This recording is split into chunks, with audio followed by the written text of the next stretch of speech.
Hello, this is the Stories Beside channel. I release videos every day for you. Subscribe and click the bell. Yes, how could you think that about me? Michael looked at his wife, Adriana. What else was I supposed to think? She was very upset with him. I don't know, call me first before you jump to conclusions.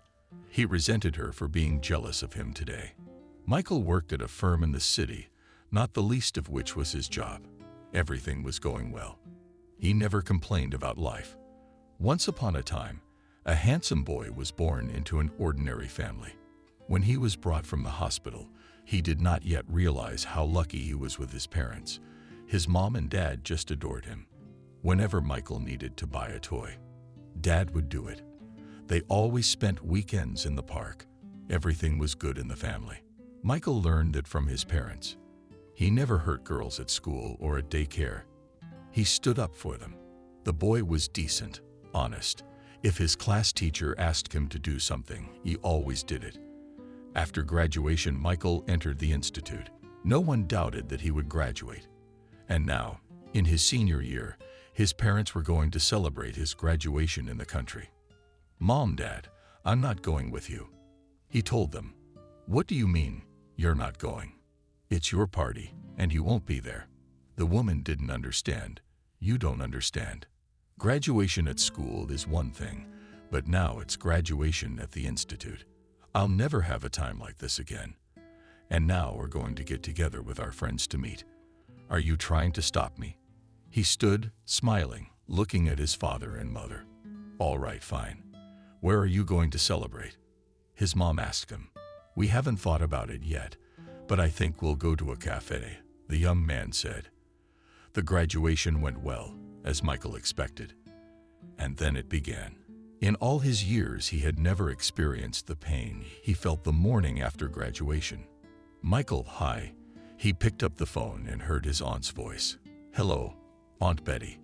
He wasn't thinking about anything today. Most likely his aunt was calling to congratulate him on his graduation. "Sweet nephew, don't get upset." She started saying strange things. "Auntie, do not understand you speak more clearly," frowned Michael. "Yesterday, when your parents were driving out of town, their car was thrown into the oncoming lane. There was a head-on collision." The woman said. "What?" Michael asked her again. "Michael, your parents are gone," she told him. "I don't understand." He shook his head and couldn't get his head around what his aunt was saying to him. "I realize you're in shock right now. I just want to tell you, I haven't done anything myself. I will come soon, and we will solve everything." She spoke quickly. She hung up. He hung up, went into the room, sat down on the couch. What's going on? Had Aunt Betty told him the truth? But his father was an excellent driver. He would never let him fall asleep at the wheel or anything else, Michael reasoned.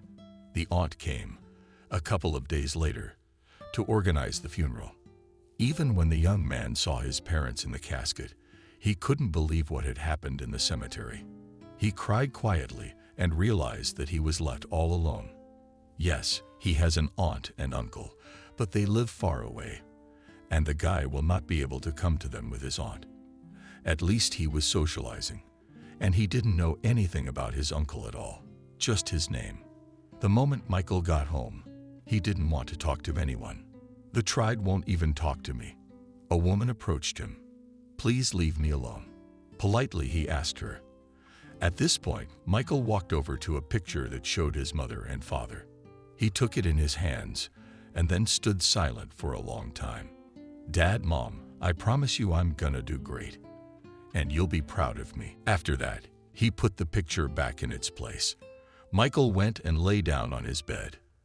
In the morning, the aunt was going to leave, but before that she decided to go to the cemetery one more time. She took Michael with her. But like at a funeral, he stood aside.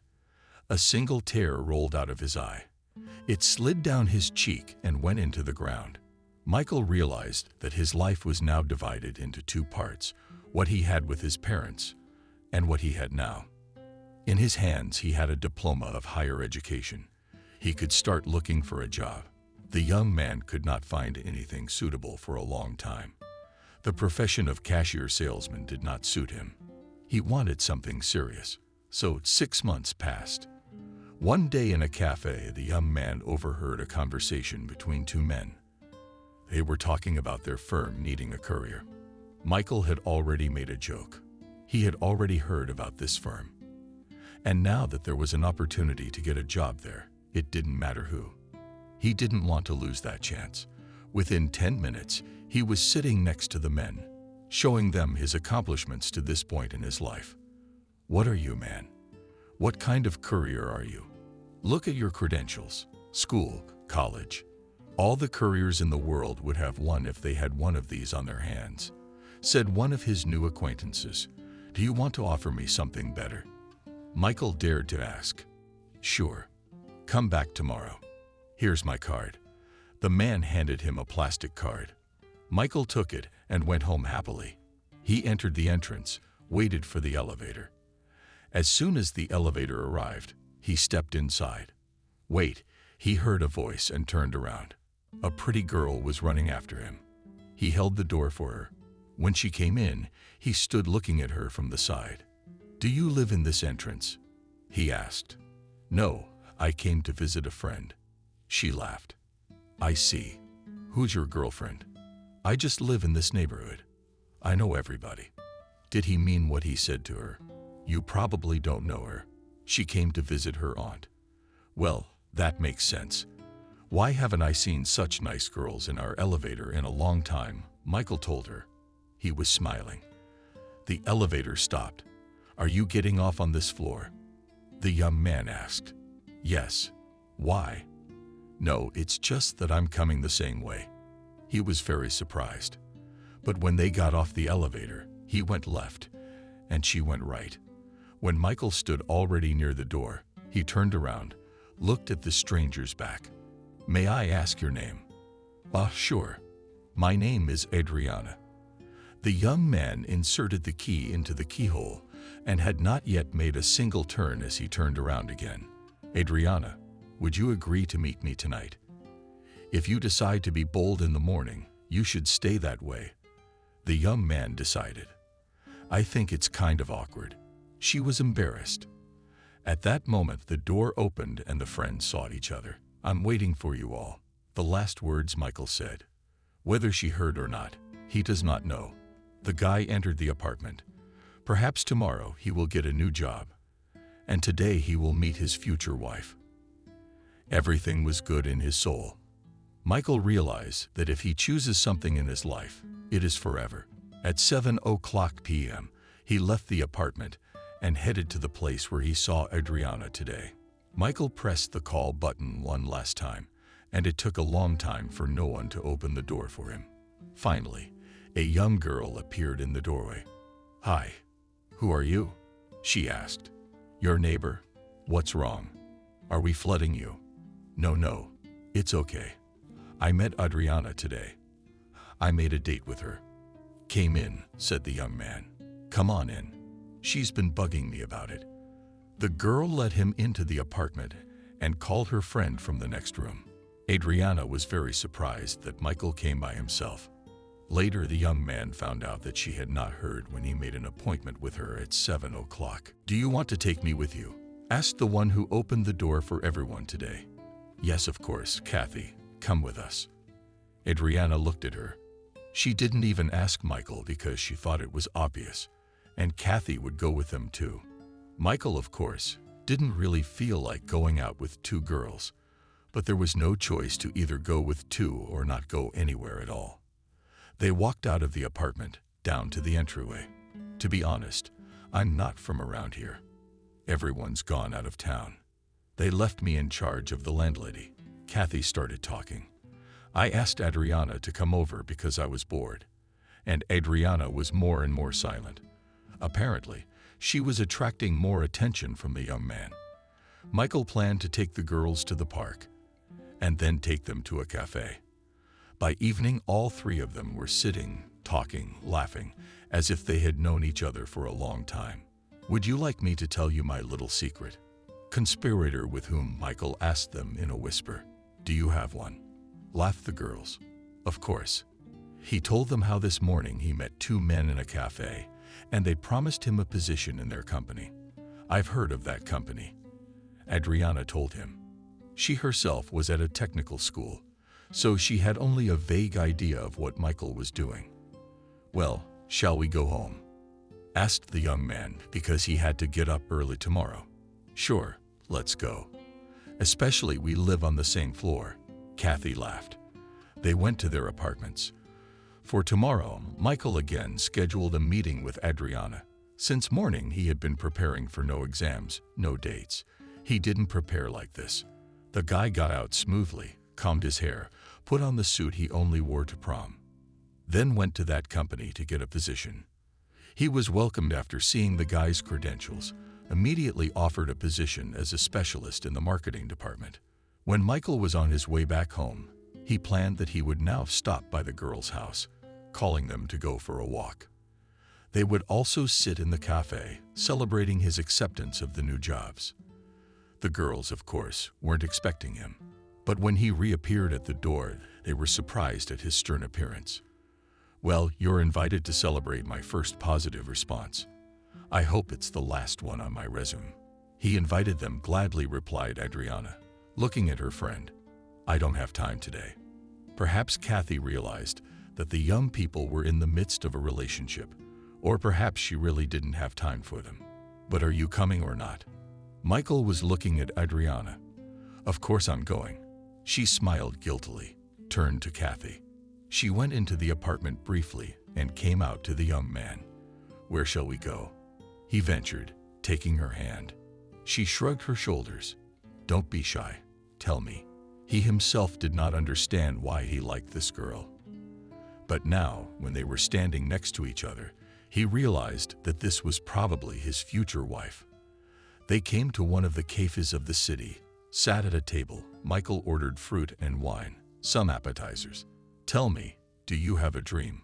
Michael asked the girl. I don't know. Why? He didn't understand. I used to think that the most important thing was to find a man, get married, have children. And when I went to school, I realized that it's not so important, she sighed. That's interesting. Michael sat down next to the girl. It's just that in the countryside everything is easy, she said. But in the city, what's in the city? Don't you get it, Michael? He doesn't know. But it seemed to him that if you're determined and you want to achieve something, you have to go for it.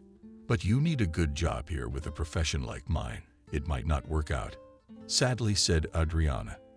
That's exactly what a good husband is for, to provide for you while you stay at home, he told her. How sneaky are you? She laughed. Why, is everything as it should be? The man earns the money and the woman finds a use for it. The young man muttered. And if a woman wants more than what he makes, she squinted. He stared absent-mindedly at her. I don't get it. No, you don't think anything. It's just that some women don't want kids. They want a fur coat, travel, expensive phones, she laughed. Oh yeah, that happens too. They continued to sit together. Everything was fine, but the day was coming to an end. They needed to head home. I'll see you again, Michael asked. If you suggested it, of course. I didn't want to keep anything from him. Adriana. I offer, of course, he told her.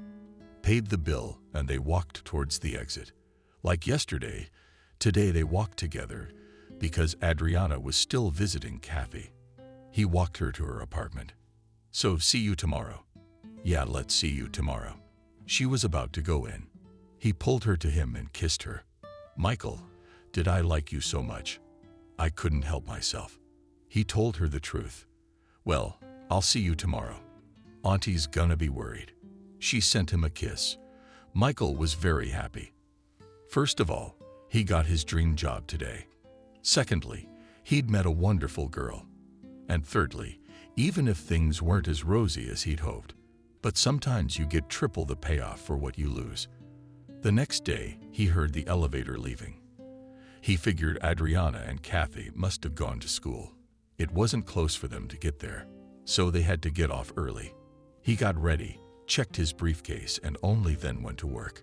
He was well received by the staff.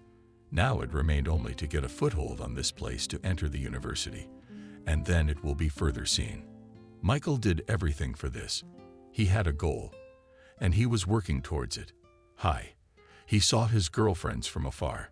Do you still live here? He asked Adriana.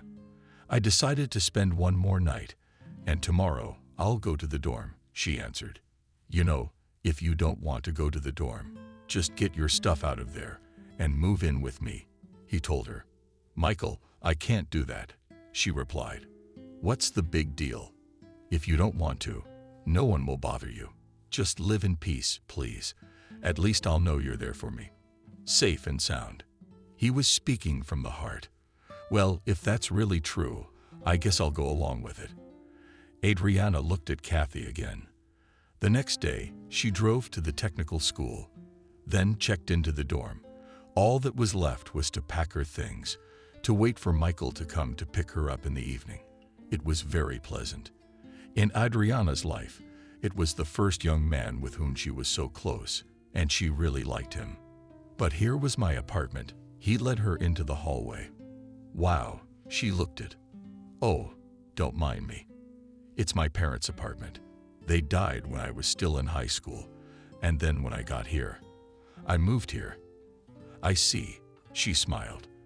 What did you think of yourself just now? Wow, I'm so lucky. Finding a man and getting an apartment. He laughed.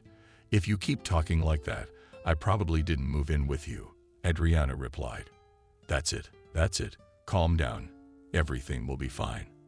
He came up to her, helped her through with her things, and presently they entered the small room where Adriana was to live. Are you doing so well here? It's just like everyone else's. Come on. I've done practically nothing. Just a little redecorating. That's all I got to show for it. Even that was enough, she said. Now Adriana lived in the room, Michael in the hall. Naturally, they often crossed paths. The girl cooked. Met the young man with hot dishes. Kathy often came home to see her. Everything seemed to be going well. When the girl's studies were coming to an end, Michael decided to offer his girlfriend to stay with him. Neither did I understand Kathy. What's the big deal? Adriana's your friend. I'm your friend. Why wouldn't you be? I don't know. I'm kind of uncomfortable, the girl said, looking at her friend. What's uncomfortable about it? It's fine. We're with Michael. She took his hand together. And you will live in a small room, at least for the first time, until you get a job. You know, I don't think I'd say no to that. First of all, I don't have to carry my stuff all the way out there. Secondly, I didn't know you were a couple, but I was pretty sure you were. Kathy was happy. After graduation, the girls went to look for jobs. Why would you do that? I didn't understand. Michael, you don't understand. I have to get a job. Why did I study then? And what did you study for? He held out his hand for them to hand him their diplomas. He saw that the girls were cooks. They gave him what he wanted. You know, I have a friend who works at a company, and they need workers in the canteen all the time. Will you come? He asked them. If it's okay, yes, they didn't refuse. So now I call them. He sets a time and you go there. He said to the girls, Michael. Adriana ran up to him and started kissing him. Okay, don't get sentimental. Go first, in case he doesn't like something. The young man said sternly, but there was nothing in the girls that could not like. In a few days, they passed all the tests and started working in the canteen. Everything was fine. Michael did not feel any discomfort from having two girls living with him. On the contrary, he liked that his house was always cleaned and cooked by Adriana. Will you marry me? One day he asked the girl. Is that a proposal? She looked at him. At that moment they were lying in bed, getting ready for sleep. Can you consider it a proposal? But since it was, she was silent, raised her eyes to the ceiling. Why are you silent? Was he puzzled? No, of course not. I love you. She put her arms around him and started kissing him. So if you agree, we'll set the table tomorrow, and I'll invite a coworker. We'll sit and chat, Michael said to Adriana. Adriana was so happy inside that she couldn't explain it. "Michael, where are we getting married?" Adriana asked. The next day on his phone. "Well, I don't even know. My wife and her best friend work at a huge caterer. So where are we gonna play?" "I don't know." He was joking again.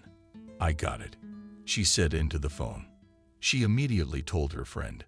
She was very happy for her. "You're lucky, Adriana.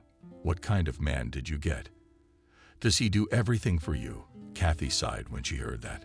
"Well, don't be jealous. You'll find one too." I didn't want to talk about it. Adriana. Where's the girl waving her hand and sighing? Everyone needs to start getting ready. The bride-to-be was very worried that it wouldn't work out. She first decided to write everything in a notebook. She opened the first sheet, put the number 1. Of course, under that number was the dress. Then 2. That was the restaurant where the banquet would be held. Then she gnawed on the tip of her pen and thought, why this point at all? After all, everything has already been decided. Crossed it out. So she began to think about what to write about the numbers 2. Guest, so you have to write about the invitation. What do you write there? Kathy asked her. I don't know. I just wanted to have a clear plan. And my head's a mess. She looked at her friend. Come on, she sat down next to her.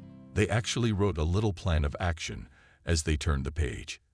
They started listing the guests they would invite to the wedding. Wow. Adriana looked at the list. Do you think Michael won't approve? Asked her friend then. I don't know. Adriana shrugged, even though she believed she was loved and did everything for her. After all, a wedding is once and for a lifetime. When practically everything was scheduled, the girls heard the front doors slam. It was Michael coming home from work. He went into the kitchen, saw the 2 girlfriends writing something about solving impossible problems. He joked. Look what we wrote. Adriana handed him a notebook. Great. He ran his eyes over the lines. Are you the best? She stood up and hugged her husband-to-be. Kathy was so happy for her friend that she just kept quiet. She didn't say anything for fear of jinxing it. On the weekend, the girls went to see the dress. Michael gave money, kissed her on the cheek, and told Adriana to buy what she liked. Thank you, sweetheart. She realized how much she loved this man. Choosing a dress was not as easy as they had imagined it would be. Adriana had always trusted her inner voice. When she wore the first dress, she liked it so much that she didn't want to try on another. But Kathy talked her into it. You what? One isn't a choice. What if the other one is better? She said that a few times. In the end, Adriana tried on so many dresses, but bought the first one anyway. I can just imagine how beautiful you're going to be. They left the store and walked down the street. Do you know how helpful you are? I don't even know how to thank you. Adriana turned around. Let's have a party tonight, suggested the girlfriend. Why not? Adriana didn't object. At first they wanted to do everything at home because the girls knew how to cook very well. Then they talked together and decided that it would be better to sit in a cafe. They decided not to invite anyone, just the 3 of them. They always got together like that when they wanted to have a little fun. The girls got dressed up. They waited for Michael to come home. And when he came home, did you tell him everything? Did you book a table at the cafe? Michael asked. Why do you think everything will be busy? Adriana was surprised. Who knows? We should do it just in case. He was thoughtful. All right, I'll call you now. Went Kathy to the phone. Tonight was a very positive evening. Friends were sitting around the table, talking, discussing some of the aspects of the wedding, planning what they were going to do next. I should probably look for an apartment. I didn't ask, Kathy stated a fact. Why are you running ahead of the train? No one's chasing you. We'll see. Everything will be fine. Don't get upset, Michael said. Exactly, Auntie. Wait. A little supported the future husband, Adriana. Today they were coming home. They were laughing, joking. And when they got there, they realized how tired everyone was. And tomorrow they had to go to work. But Kathy said goodnight to the couple and went to her room. Come on, Michael said good night to you, too. And they went to their room, too. Everything was going great. There were no excesses. Everyone was getting ready for the upcoming wedding. Adriana and Kathy continued to work, but at the same time they were doing everything they could to make it great. Kathy, look at the shoes. Adriana showed her friend in the store window the shoes she liked. Yes, they are beautiful, but look how much they cost. The girl was telling her, you don't think it's even worth talking about them, Michael. Adriana looked at her. I don't. If you want to, you can. What if something comes over him? And he'll approve. Of course, if they were black or brown, you could go out with them. But with white ones, Adriana was silent. She wanted those shoes so badly. They came home and started cooking dinner. Everything was the same as always. In the evening, Michael came, and they all sat down at the table. And as they started to eat, Kathy looked at Michael.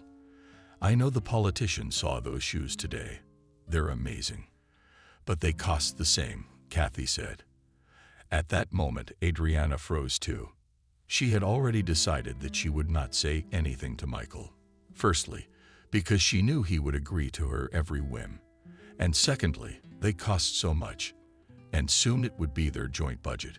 Why didn't she say anything to me? And why didn't she say anything? Michael turned to his bride-to-be. I wouldn't mind having such shoes, but I realized that it would be a big hole in our budget. She began to justify herself. I don't want to hear anything. I want my wife to be the most beautiful. Michael told her, maybe we shouldn't do it after all. Adriana looked at Kathy at that moment. Somewhere in the back of her mind, she was accusing her of having spoken out.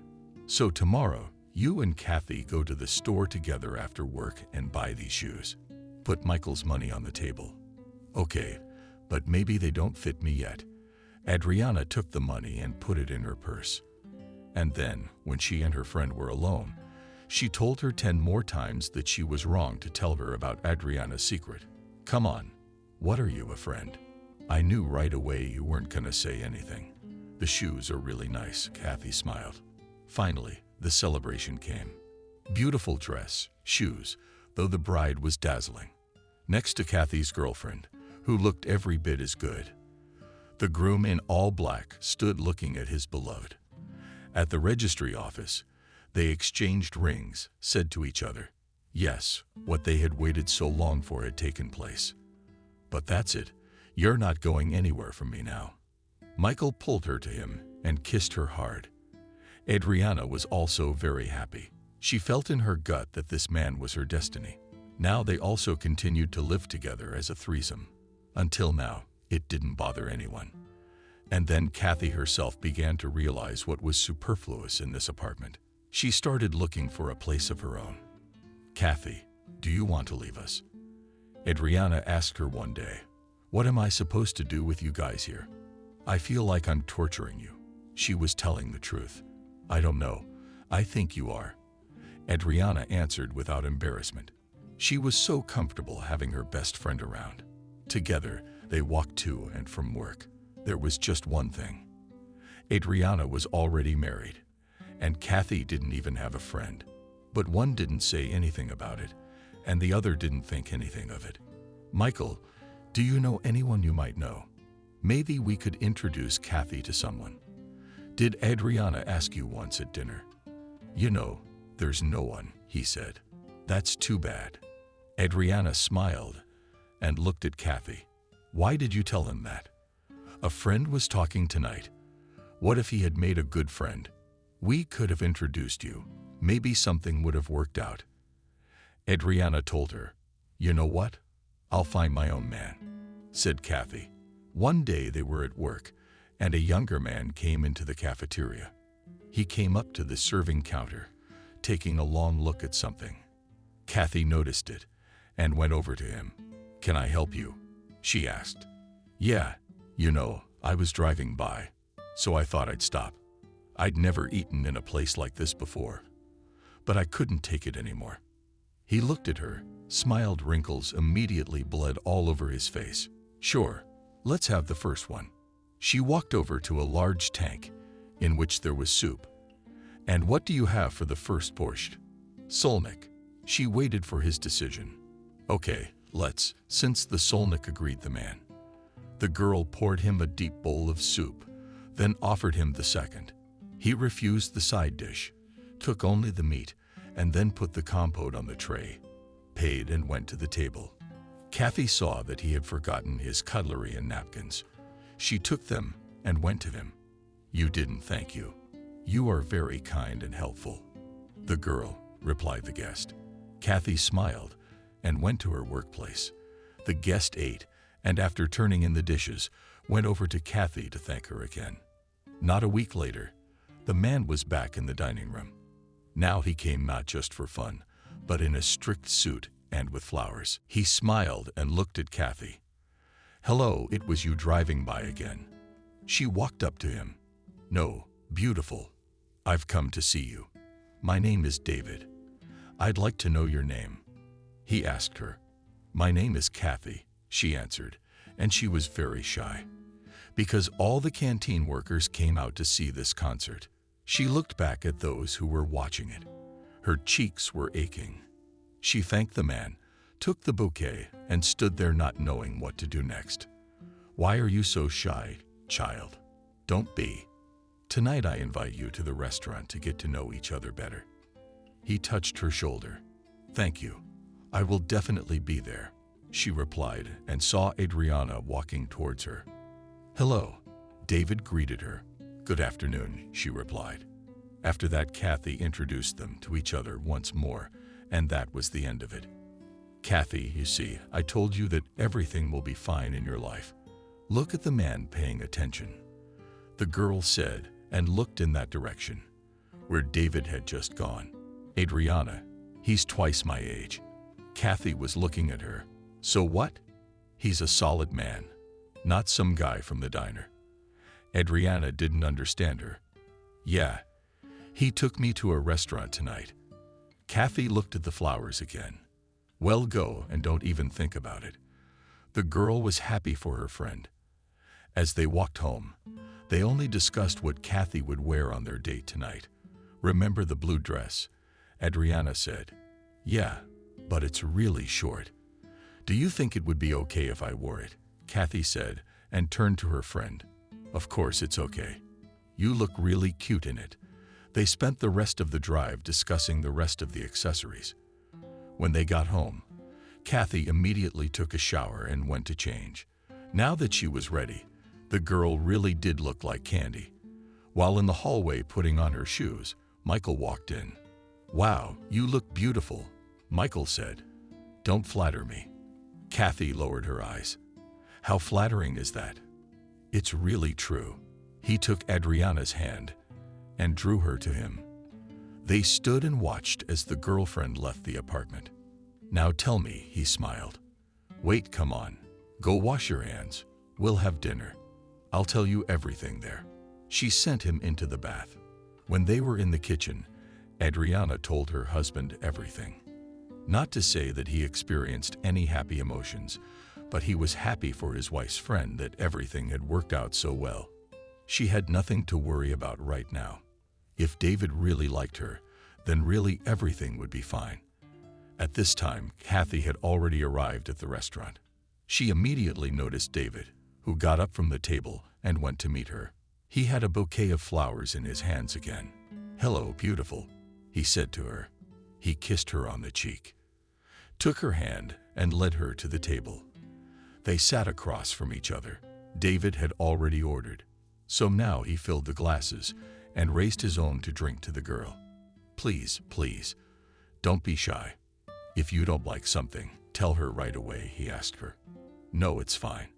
They clinked glasses, bought some champagne, and started eating. Do you like it? David asked her. When Kathy tasted a piece of crab and its meat. Yes, thank you very much. It melts in your mouth, she smiled. David realized that the girl worked as a chef, so she must know a lot about food. I really wanted to please her tonight. The evening went great. They talked for a long time. And then David left his car and went to see the girl on foot. It was cool outside. They walked and talked about different things. When they were almost there, David stopped the girl and asked her if she would agree to meet him again tomorrow. Of course, she smiled for the hours they had spent together. It seemed to her that they had known each other for more than a day, and his age was not as noticeable now as it had been at first. "But I'll come and get you tomorrow. May I?" he asked her again. Of course, she answered seriously, but inside she was jubilant, as if some little child was happy that he had been bought a new toy or something. She walked into the apartment and saw that the door to Michael and Adriana's room was already closed. She didn't bother them, went to her room, and went over in her mind what they had talked to David about today. She decided for herself that now she would talk to this man. And if he was really as nice as she had originally thought, she would probably stay with him. Naturally, in the morning, when they woke up and went to work together with Adriana, the girlfriend had 1,000 questions that when and how Kathy told her everything, and about the fact that today they have a meeting again. The girl was glad that her friend had found a man for herself. In the evening, David did indeed, as promised, pick up Kathy. They just drove around the night city. He showed her around, told her what to do and how to do it. And over the weekend, he invited her to come to his house. "David, can I come?" Not alone, but with friends, she asked him, because on some level she was afraid. But at the same time, it was uncomfortable that he invited her alone, and she would come with someone else. "Sure, we'll sit, have a drink together, get to know each other," he agreed. When Kathy was home, she had already informed everyone about it. And on Saturday, the friends drove to the address that David had left Kathy. Wow! Adriana got out of the car and saw the huge house they had been brought to. Kathy didn't know anything either. She stood there with her mouth open looking at all this wealth. "So what are you standing here for? Come on in." David came out to meet them. Everyone went into the house. David met Michael. The table was already set. They sat down and started talking about different things. The company was very cordial today. No one was judging anyone. No one was jealous of anyone. Everything was going great. From that point on, Michael and Adriana, David and Kathy all began to socialize together. They would gather at David's house very often because it was outside of town, and it was very convenient. By New Year's Eve, David got tired of Kathy coming to him as guests, so he asked her to move in with him. I don't even know. Inside she was both happy and confused, but in the end she agreed. And they celebrated the most important holiday together. Michael and Adriana were left to live together. And the girl began to think that perhaps it is time for them to think about a child. The man was not against it at all. He loved children and wanted them just at first. Kathy was together with them. He was building a career. His wife was building a career. And since she didn't talk about it, he thought as it worked out, it worked out. David and Kathy. After they started living together, they didn't wait long and formalize their relationship. They didn't want to have a big wedding. They just called some friends and sat together in a restaurant. Adriana was happy for her friend. They continued to see each other on weekends. Soon her friend told Adriana that she was quitting her job. It was David's decision. "How is your relationship?" Adriana asked her because she was curious. "You know, I can see that he treats me very well, but I feel like he just wanted a wife," Kathy said. "So he has an au pair?" Adriana was surprised. "Yes, he does. But now we're traveling to different events. He dresses me from head to toe, introduces me to everyone. I think he does it to make other men jealous that he has such a young wife," Kathy said. "Sad. Why so sad, friend?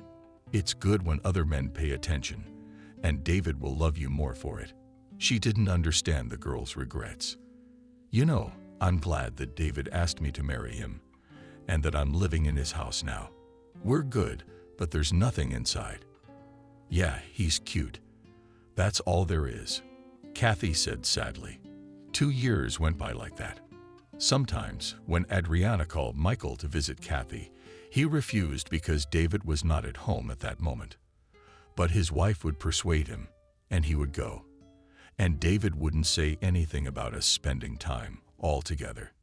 He'd ask a lot. "Michael, you're standing with him, aren't you?"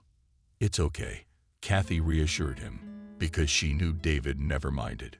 When friends came to visit, one day when Adriana came home from work and her husband wasn't there yet, she felt sick to her stomach. Since this morning, she had felt as if she had poisoned herself. She felt dizzy. She even took her temperature a couple times, but it was nothing like that. When David came home, she told him about it. "Adriana, do you think you're expecting a baby? Have you looked at her?"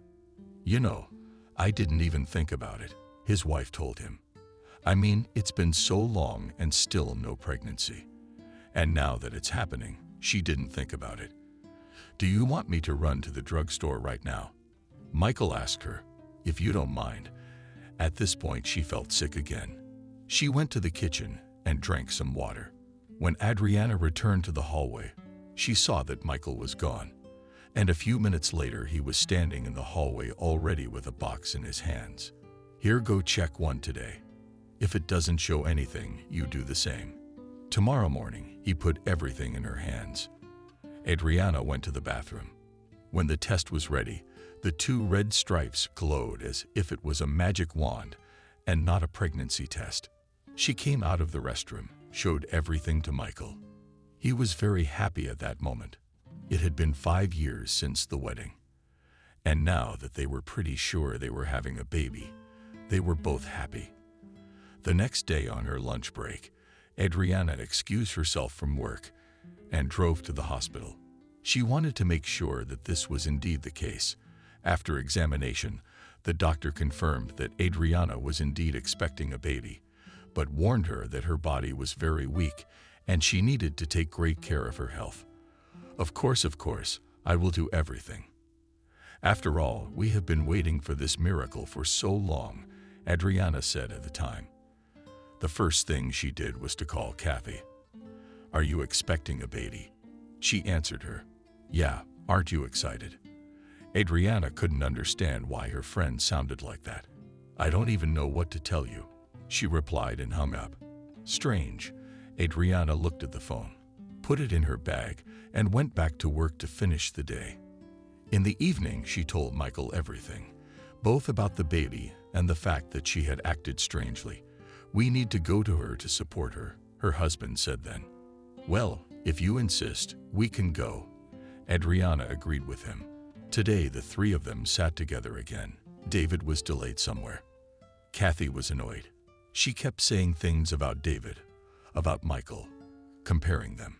Adriana didn't understand what was going on with her friend when they went home. Adriana was silent at first and then turned to Michael. "Have you noticed something going on with Kathy?" she asked him. "Yes." He wouldn't say anything. "That's all." Surprised his wife. "Perhaps she's having those days of yours," nodded the man's head. "Well, yes, perhaps," Adriana agreed with him. She walked to work very carefully now. Michael often drove her. Her stomach often ached, and she felt dizzy. So Adriana went to the doctors now and then. When she was 3 months pregnant, the doctor suggested she go into labor. "Oh, really?" "No, I won't go to the hospital. At home, everything is calm." At work, too, she told the doctor calmly. "Do you realize that you could lose the baby at any moment?" That's what the doctor said to her. "Okay, let's make a deal. If I get worse, I will come right away and stay here with you." So Adriana compromised. So they made a deal, and Adriana went home. When she entered the apartment, she saw Kathy's shoes in the hallway. "Hey, what are you doing here?" She came into the kitchen. "Why can't I come over to my friend's house?" She asked her overnight. "Why can't you?" "Yes, you can. I'll make some tea and we'll sit down," Adriana said. They sat in the kitchen. The apartment was silent. Adriana was surprised that Michael didn't come out to see them. She hadn't realized he wasn't even home. Michael left. Kathy told her when she realized she was expecting him to come into the kitchen. "Gone how?" "Gone where?" Adriana didn't understand the store. "I don't know. You should know better. You're the one living with him."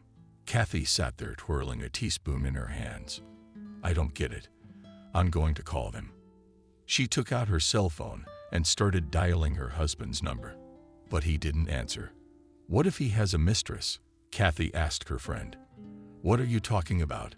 What mistress? We're about to have a baby. She touched her stomach. Why? Is he always working late? What does he tell you? And you believe everything.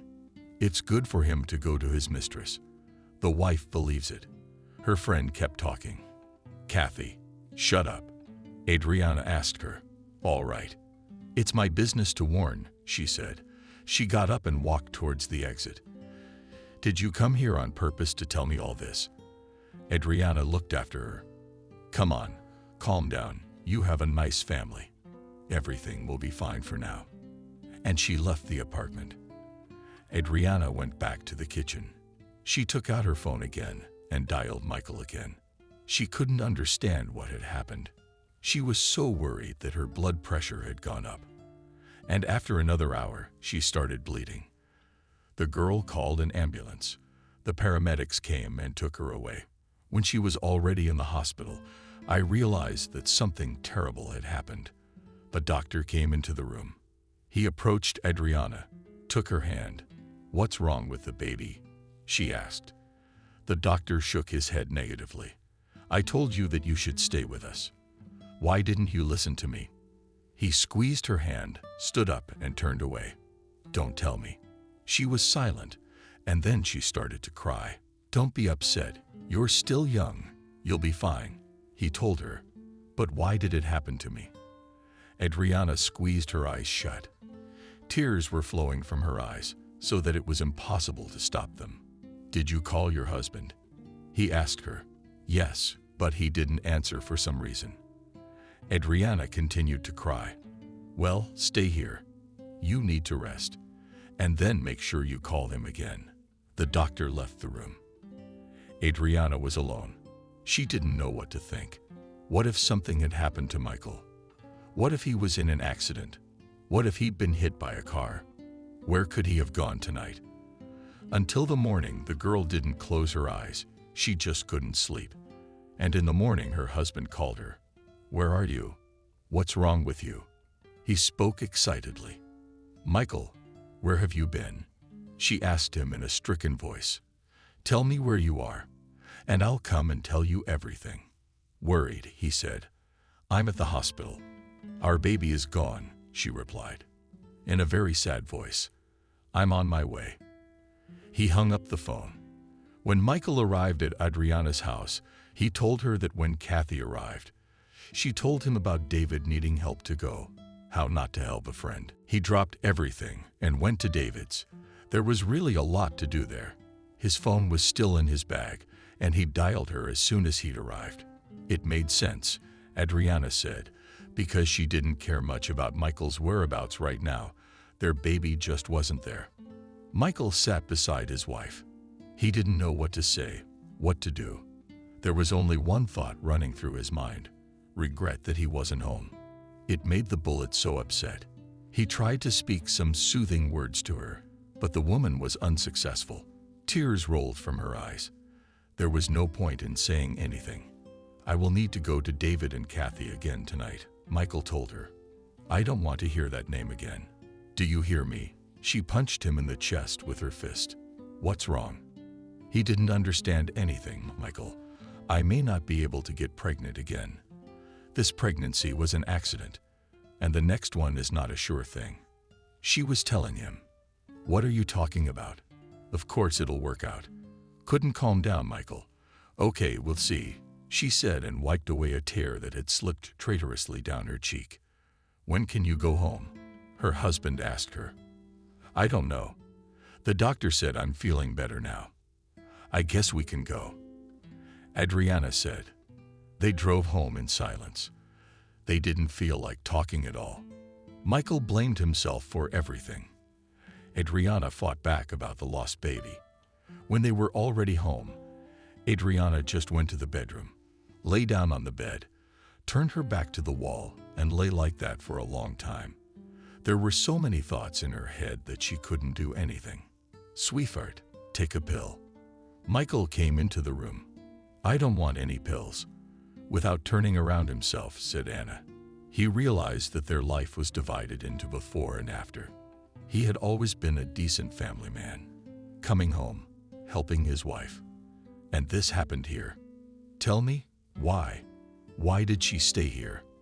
To wait for me, to bring me home. She told me about your mistresses, something else. What's it all about? Adriana turned to her husband. She was screaming and waving her arms. I don't know. He put his hands to his chest. You don't know. Then I'll find out. At this point, she became very dizzy and sat down on the bed. Michael sighed heavily. He went to the kitchen. He realized he was annoying his wife with his presence, and for about a month the couple just did not speak. Adriana knew that her husband went to David, helped them, but she could not even think about it, because in her head there was only one time. Kathy had told her about it. So she knows something. So she's seen something. What if they're all meeting together? But calling her friend was the one thing she didn't want to call. She blamed her for what had happened to her. It's been a year. Nothing in Adriana and Michael's relationship had changed. Just as they had grown distant from each other, they couldn't get any closer. She didn't trust him. Adriana, don't you think we should change things up? Somehow Michael sat down next to her. What exactly was she looking at him for? We used to be so good together, and now he stopped talking and looked at her.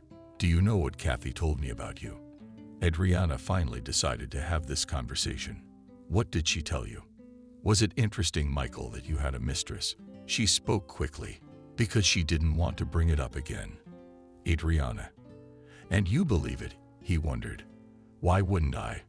She lowered her eyes and did not look at her husband. What a mistress. You're the love of my life. I met you and realized that you would be my wife. And now, no matter what anyone offers me, I will never trade you for anyone else. He hugged her. Adriana. She missed her husband's caresses so much that she buried herself in his chest and cried. It's true, she said through her sobs. Of course it's true. He pulled her tighter against him.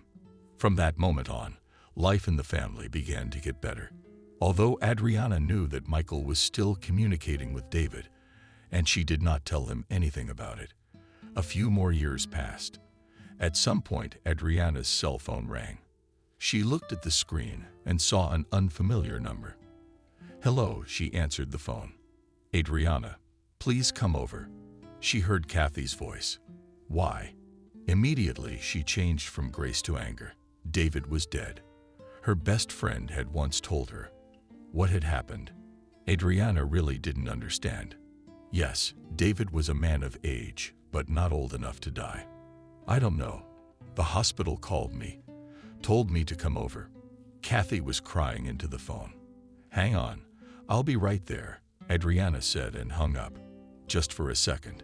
She thought about whether to do it or not, but being responsive to people trumped everything else. So she drove to her girlfriend's house. It turned out that as David was driving to work, a car pulled into the oncoming lane. He swerved the steering wheel.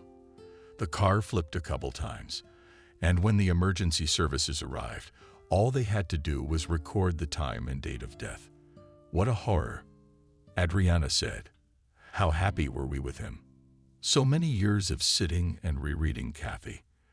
Adriana, though, still hadn't forgiven her, but now she sat and comforted Kathy. Everything would be all right. You'll see, she told her. And then there was the funeral. Michael helped with everything, never left Kathy's side. Even afterwards, when they got home, he told Adriana to go and see Kathy, to see how she was feeling. Did you go with me to see your wife? No, go alone, she told him. Now Adriana had her own friends, her own interests, different company. She hadn't socialized with Kathy, and she didn't want to now. Every weekend, Michael would pack up, drive to his friend's house. He'd do the bath. He'd fix the gate. Every time he had something to do to help the girl. Let's celebrate New Year's Eve together, like old times. One day, Michael suggested to his wife, Michael, enough already. She asked him, what did I say? The man didn't understand. You realize that because of this person I lost a child, and I will never have children again. Why do you want me to start talking to her again?" Adriana didn't understand. "Adriana, life goes on. Things change. You have to be kinder and forgive people." He wanted to cheer her up somehow. "I don't want to forgive anyone. Why hasn't she called or written in all these years? Why was she so cruel that night? Why did she say all those things to me?" She started twiddling her thumbs and listing. "Adriana, why did you believe all that? You should have believed me, not her." Michael lost his temper too. "Go to your Kathy and celebrate New Year's Eve with her." His wife was mad at him. "Okay, everybody, we have to stop. We're gonna have another fight." Michael took control of the situation. Right after New Year's Eve, Michael said he had to go to work, that everyone is on vacation and you will work. His wife didn't understand. "I promise, I'll make a couple calls, sign some papers, and go straight home." He told her, "Okay, let's just keep it short." She kissed him goodbye, and he left the apartment. Adriana went to the kitchen. She was preparing dinner, waiting for her husband's imminent return, but everything was already ready. Michael was still gone. She sat on a chair looking out the window. It was snowing in big flakes. Adriana began to remember how they had met Michael, how things had started for them. She smiled. It was starting to get dark outside, and her husband was still gone. Adriana cleared everything off the table, turned off the light in the kitchen, and went to her room. She turned on the TV. A movie was playing, but the woman couldn't concentrate on the plot. She kept thinking, where could her husband be? She kept thinking that maybe something had happened to him, but then she would probably get a call from the hospital. And then suddenly one terrible thought came into her head. What if he had gone to his mistress? Wouldn't he? Today is January 1st. Yesterday he spent the whole day with her. They congratulated each other, and today he should congratulate her. Adriana began to think to herself. She screwed herself up so much that she just turned off the TV. Light went to the bedroom and went to bed thinking about what her husband was doing wrong. She woke up in the morning, saw that her husband wasn't around. He smirked. "Oh well, she's got you so well drawn to her that you don't even come home anymore," she said out loud. She didn't want to think about Michael anymore. She went to the kitchen and made herself some coffee. As she sat at the table and drank it, various thoughts came into her head. Even though she didn't want to think about Michael, she couldn't do it. That was fine. But she was also talking to her lover, to herself, as she went to the bathroom and decided to start the laundry. Adriana sorted out the dirty laundry, put something in the machine, something left for later, because you cannot wash white color together. Started the machine. I went to my room, sat on the couch, and decided to call my husband's partner to ask if he really had to go to work yesterday. "Hello, Sam, hi." She started to speak when Adriana answered on the other end. "Hello." He was surprised by her call. "Listen, did Michael have to go to work yesterday?" She asked him. "Yes. They sent us new contracts before the new year. He had to sign them. He didn't have any other work." "Why did something happen?" he asked. "No, nothing's wrong. I just wanted to see if my husband was cheating on me," said Adriana. She hung up the phone, and at that moment she realized that Michael was not cheating on her. But where could he be now? Here Adriana started to get nervous. She got up, went to her room. Her wife didn't know what she wanted there. But at some point, when she was going through the papers, she saw her husband's passport. "I don't understand." She opened it. He'd gone to work without papers, without everything. I guess he really only had to sign something. It was no fun now. She dialed one hospital, another. But the man she was looking for was nowhere to be found. It was late in the evening. So Adriana decided to dial Sam again. "Sam, I'm sorry to bother you again. But you know, Michael left for work yesterday. He said he wouldn't be long. And it's been 2 days, and he's still not here." She told him. "Like he hasn't been in touch with me," the man mumbled. "What do you think I should do? Go to the police?" She asked him for advice. "You know, I'm not an advisor in this case, but I think it's worth a try. You're the wife, after all, the man told her. Adriana hung up. She still hoped that Michael would come back and decided to wait until morning before calling or doing anything else. But when it was morning and Michael was still not home, she did not think about anything. The woman gathered her papers, his papers, drank her coffee, got dressed, and went straight to the police station. On the way, she began to think that what if he is now at the mistress? What if he is somewhere else? And she as a fool will come and start to tell that her husband is missing, and he will be found in 2 days, and that she will be laughed at. Had she stopped? No, I'm not going anywhere, she told herself. But in another moment she thought, what if something really happened to him, and she did nothing now? What would they say later? She moved on. She was admitted to the station. The investigator listened to her, handed her a paper to write a statement. When, with whom, to where, what he looked like. It all had to be written. There Adriana diligently wrote out the letters while her mind was again filled with thoughts. The application was accepted. They promised to do a search right away. But no matter how many times Adriana called the department, they couldn't tell her anything. Michael was now neither dead nor alive. He couldn't be found just anywhere. What am I supposed to do? She closed her eyes with her hands. The woman sighed deeply. It had been 6 days since we had been away from home. The phone lay in front of her. It was silent. Adriana stared at it for a long time. Then she picked it up and decided to dial Kathy's number. Hello, Adriana. Hi. What's up? She heard the greeting on the phone. Kathy, do you know what happened? Adriana was silent. A lump rose in her throat because now she knew she was going to cry. She couldn't continue the conversation. Well, talk. I'm listening. Kathy got worried on the other end of the line. Michael is missing, she said to her. Missing? Gone where? Her friend started asking questions. That's the thing. I don't know where he's gone. At first I thought he was with his mistress, but then I realized he would have let me know anyway, said he was leaving or something. And then I went and filed a police report, but they couldn't do anything either. Can you believe it? On the morning of January 1st, he just left for work and never came back. The woman spoke through her sobs. Yes, how can that be? Michael is a grown man. If something had happened to him, had he been in an accident or just died, you would have been notified, Kathy said. I'm sure I'm sorry I called you. I just didn't know what to do, Adriana told her. So wait for me at home and I'll be right over.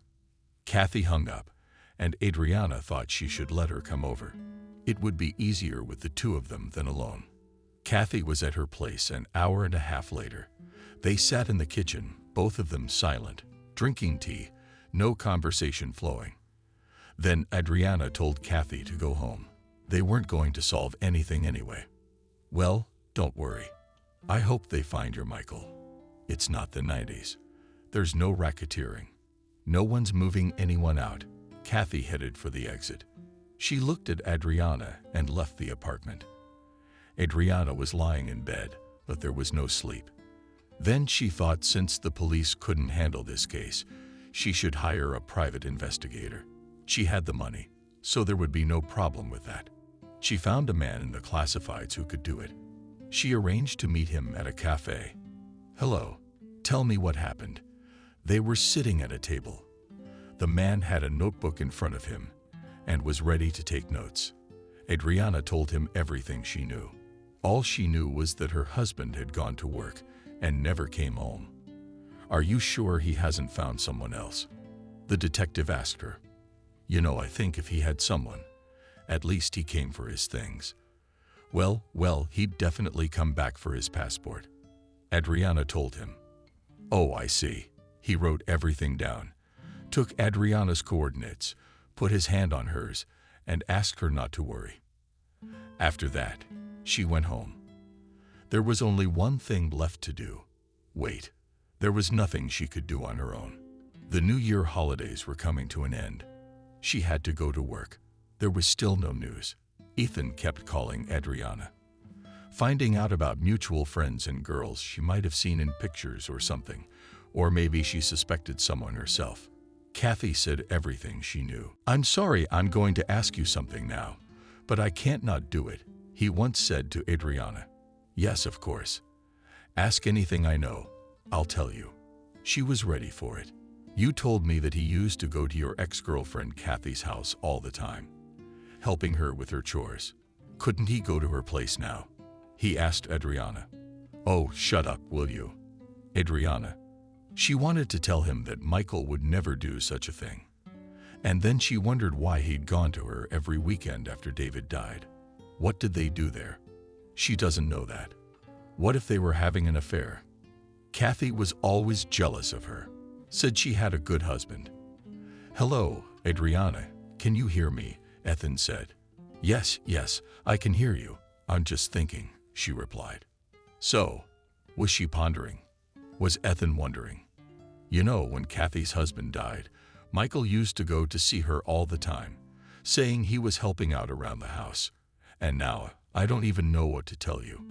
She didn't want to say anything bad about her husband, but at the same time, she had her doubts. "Okay, I heard you. I just needed to know if he had a reason to go there." He started to say goodbye, but it was goodbye. Waiting for news, Adriana dropped the call. And now she had something else on her mind. Could Michael have cheated on her with Kathy? Again and again, the thought came back to her mind. She thought about it, but couldn't come up with anything. A day later, Ethan called again. "Adriana, can I come over? Are you at home?" he asked her. "Yes, of course, come over." She was glad that he had some news.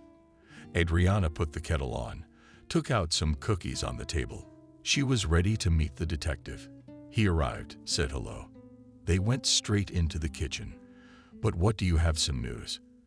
Adriana didn't know what to think anymore. She called the police.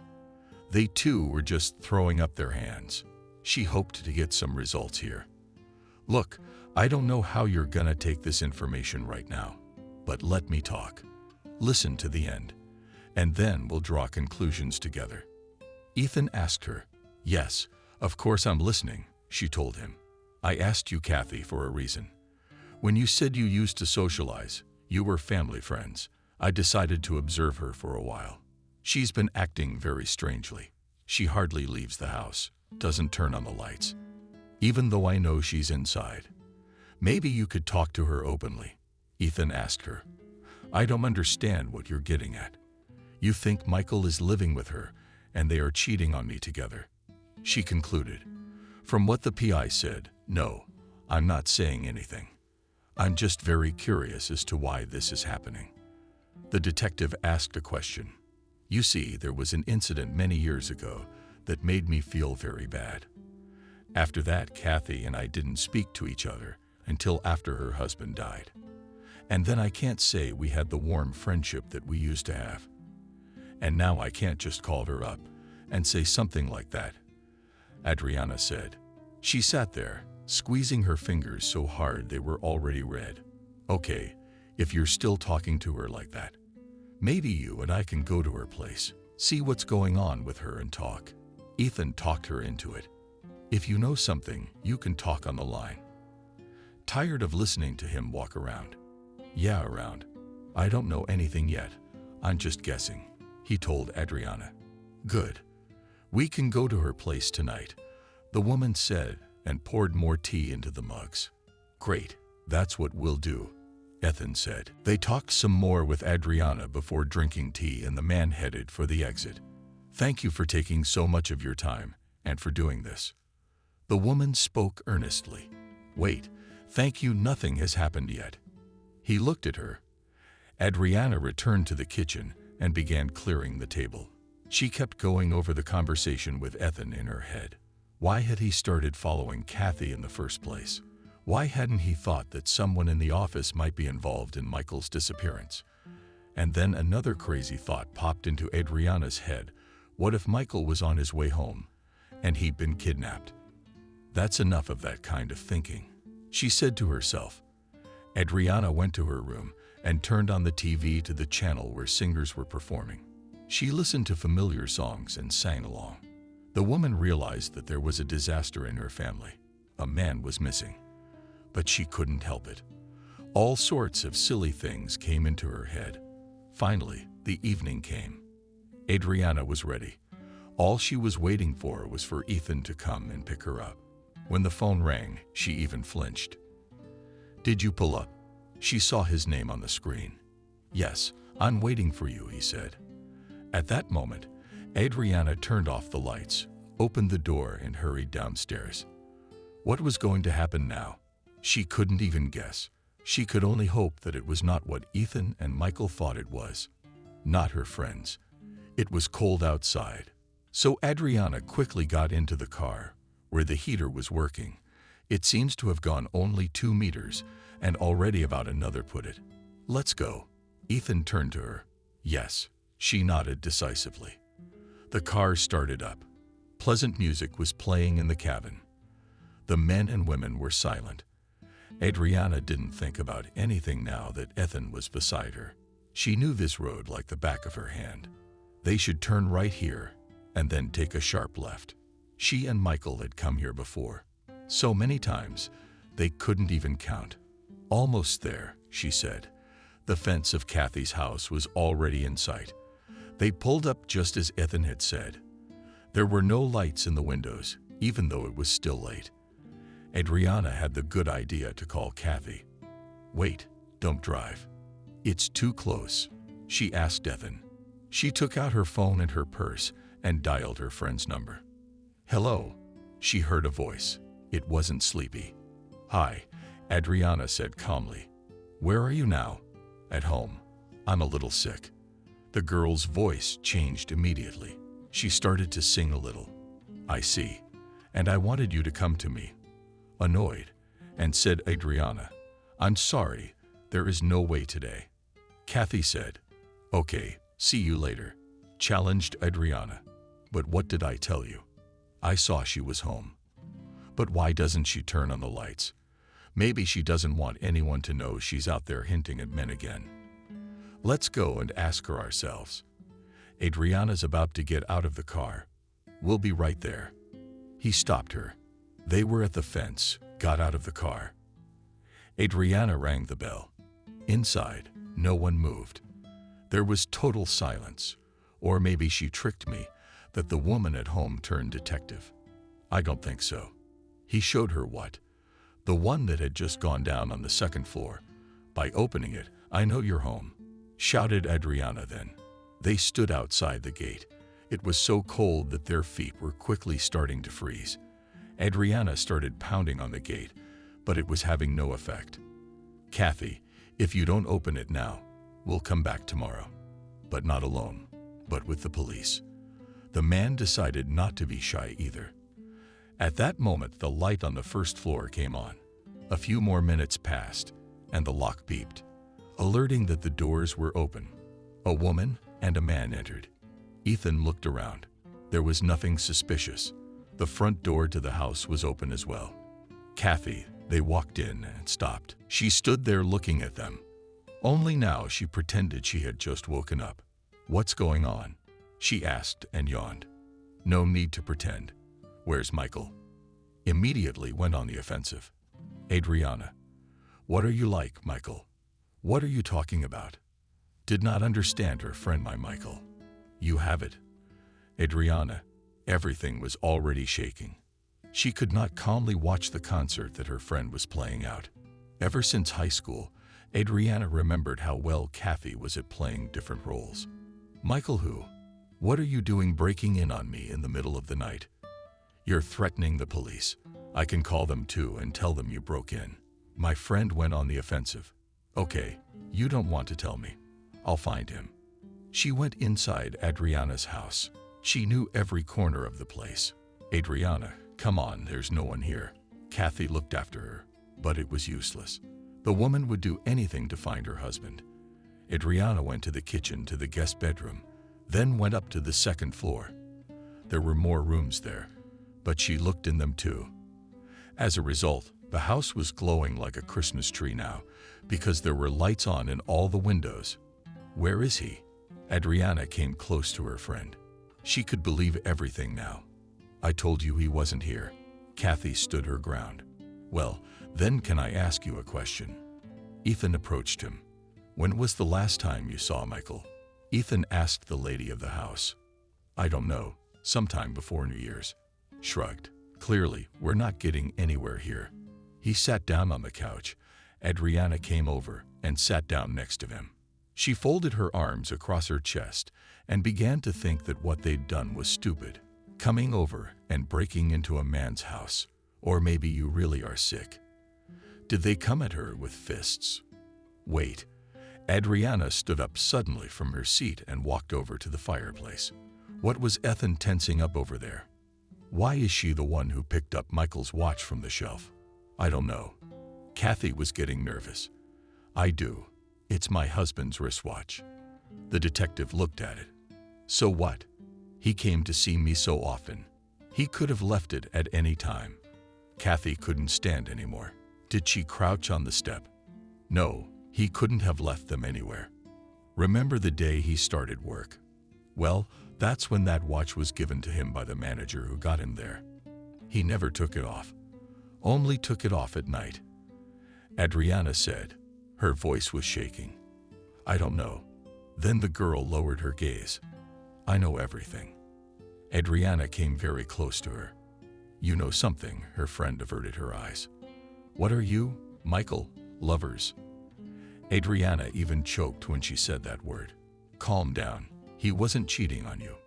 Kathy exhaled and got up from the steps. Tell me what you know. Adriana wanted to hear everything. I can't. I'm scared and started crying. Kathy, it's too late to repent now. Spit it out. A woman stood over her best friend from the past. I'm so sorry, please. I didn't mean any harm. I've been jealous of you from the beginning. Maybe that's what got me into the girlfriend thing. 2. Kathy continued to sob. I don't get it. Can you tell me exactly what happened? Adriana was in a stupor. What does jealousy, friendship, and everything else have to do with it? If they are now looking for a missing person, I killed Michael, Kathy said quietly. You did what? Their eyes, Adriana. I'm sorry. Kathy fell on her knees in front of Adriana. Wait, explain exactly how, when, and where. The woman asked. Ethan, meanwhile, had turned on the tape recorder. Then, when you met him and he first came for a walk with us, I immediately fell in love with him. I thought he'd look at me too. And he kept his eyes on you. Then when you two started living together and you asked me out, I thought that was lucky. But no matter how many hints I made, he never even responded. Where did this David come from out of nowhere? Yeah, I liked him. But I told him right away that you'd be coming over very often. And we started to become family friends. Even then, I never gave up trying to get Michael, Kathy said. She wasn't looking at anyone at the time. You've got to be such a head shaker, Adriana said. Then you told me you were expecting a baby. I couldn't let that happen. I thought if I told you things, you'd get nervous and miscarry. So I did. And when David died, I didn't let it go to waste. The house was in need of renovation by then. So I started looking for reasons for Michael to come visit me. Kept telling the truth. Kathy. God, how blind was I? Adriana's sitting down now, because it was hard to hear how you've been lied to practically your whole life. I'm sorry. I don't know what to do. I'm definitely going to jail now. Kathy was crying more and more. And then what happened? She didn't expect anything good anymore. A woman whose husband disappeared. Before New Year's Eve, he told me he'd ask you to reconnect and be the three of us together again. I found out later that he did, but you said no. So I asked Michael to come over and sit down with me. He said he couldn't do that either because he didn't want to ruin things with you, and you'd celebrate New Year's Eve together. I was willing to wait. And when he called on the first of the year to wish you a Happy New Year, I thought of a new job for him, and he didn't say no. He said he'd do it quickly and come to you. She looked up at Adriana at that moment. Okay. At what point did you kill him? She asked then. She thought Kathy was not right in the head. He arrived as usual. I sat him down at the table, put out some salads, poured some tea. We sat talking. At some point, Michael said he couldn't eat anymore and went to the couch. At that moment, he took off his watch because he had to go to the yard. That's when I decided to let it be. When he turned around from the fireplace, I guided his neck with my hands and wanted to kiss him. Tears flowed from her eyes with renewed vigor. Stop crying. Can you tell me what happened? Kathy was starting to piss Adriana off, especially now when she started talking about kissing. My wife's insides were even tightening. He grabbed my hands, gave me this look and pushed me away. And then he turned around and went to the door. And I flew up behind him. And I pushed him in the back with all my might. I didn't expect him to start falling. But Michael fell and bumped his head against the corner. She pointed to the marble coffee table. What and where is he now? Adriana turned pale. I'm sorry. I didn't mean to do anything wrong. It was an accident. Kathy started to yell. Ethan was sitting on the couch at that moment. He had such a drama in front of him. He was taping everything. I hope you called an ambulance. Adriana came very close to her. I checked.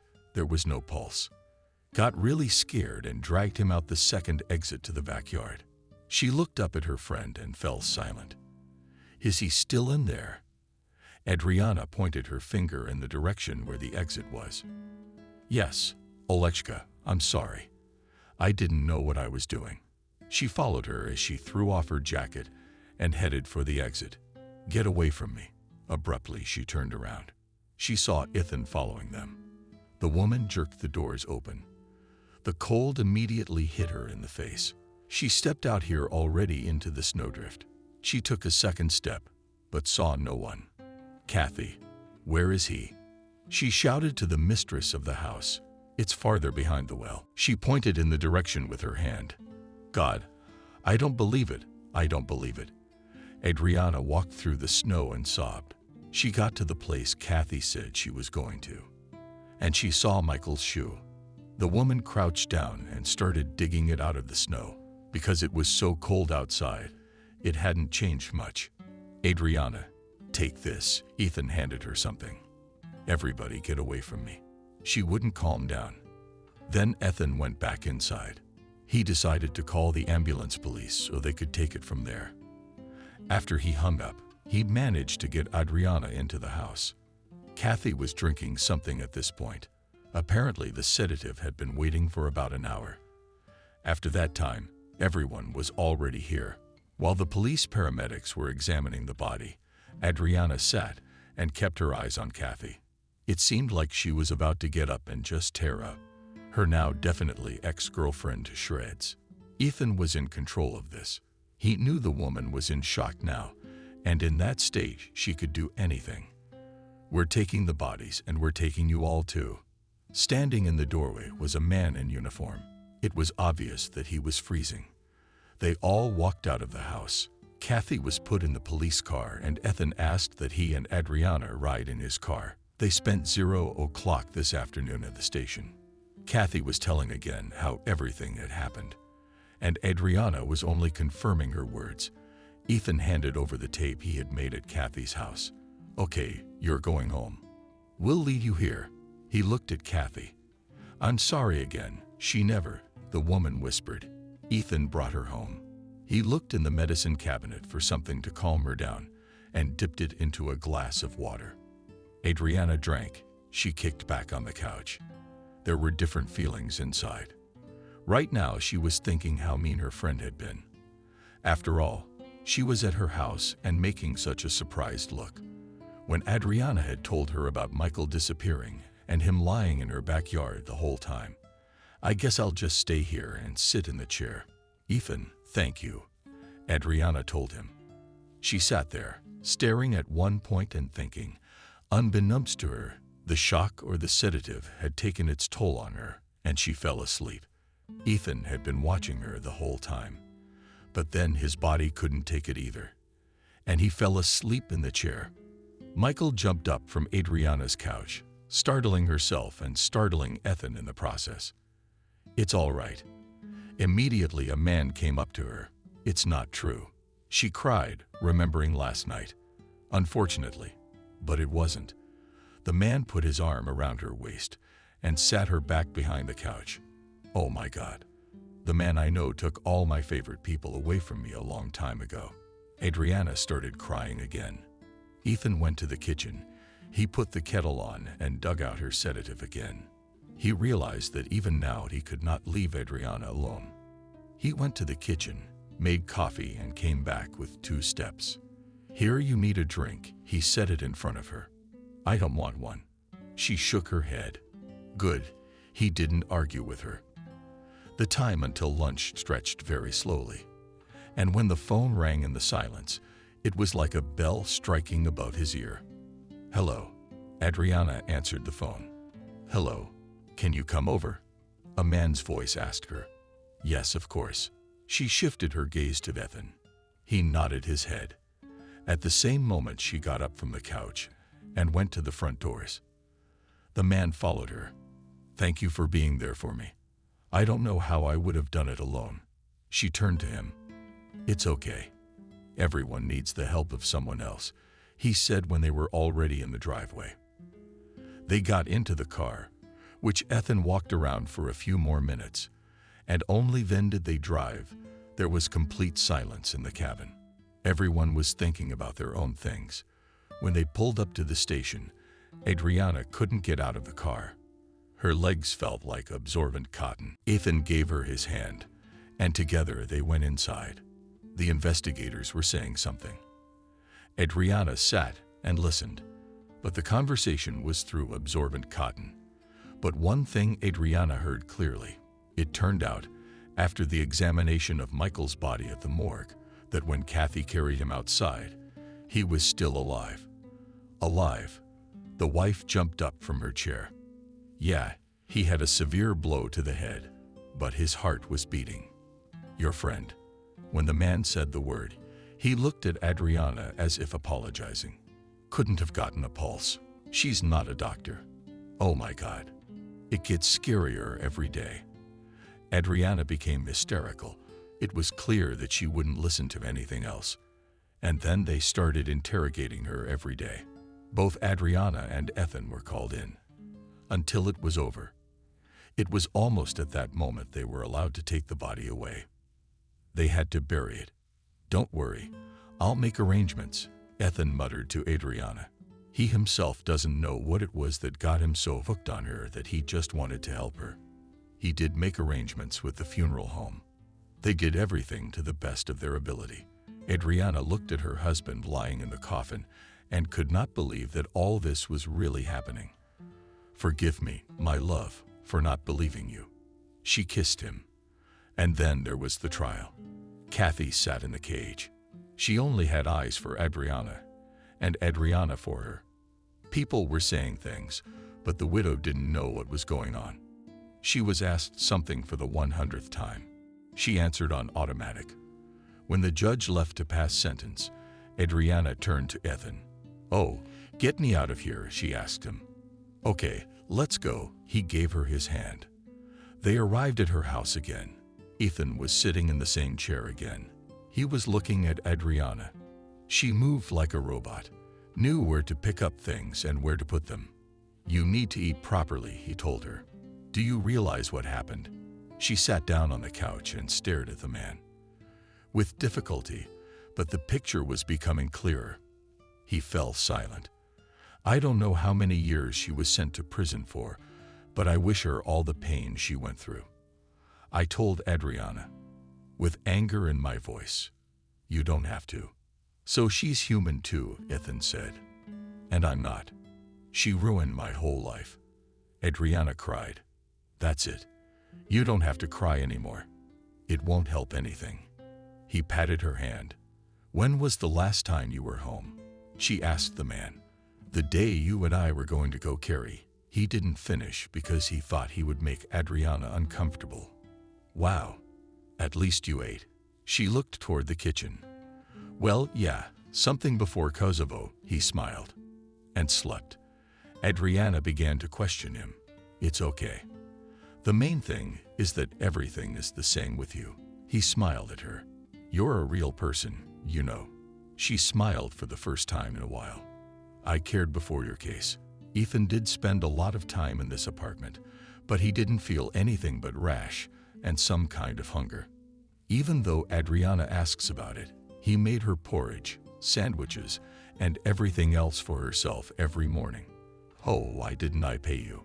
She gulped, got up from the couch, and started looking for her bag. Calm down. It's nothing. I've basically done nothing. Just put you in the right frame of mind. He took her hands in his. But it can't be like that, can it? She sat down on the couch again. Everything in life can be. He smiled at her. She calmed down. They continued to communicate with Ethan.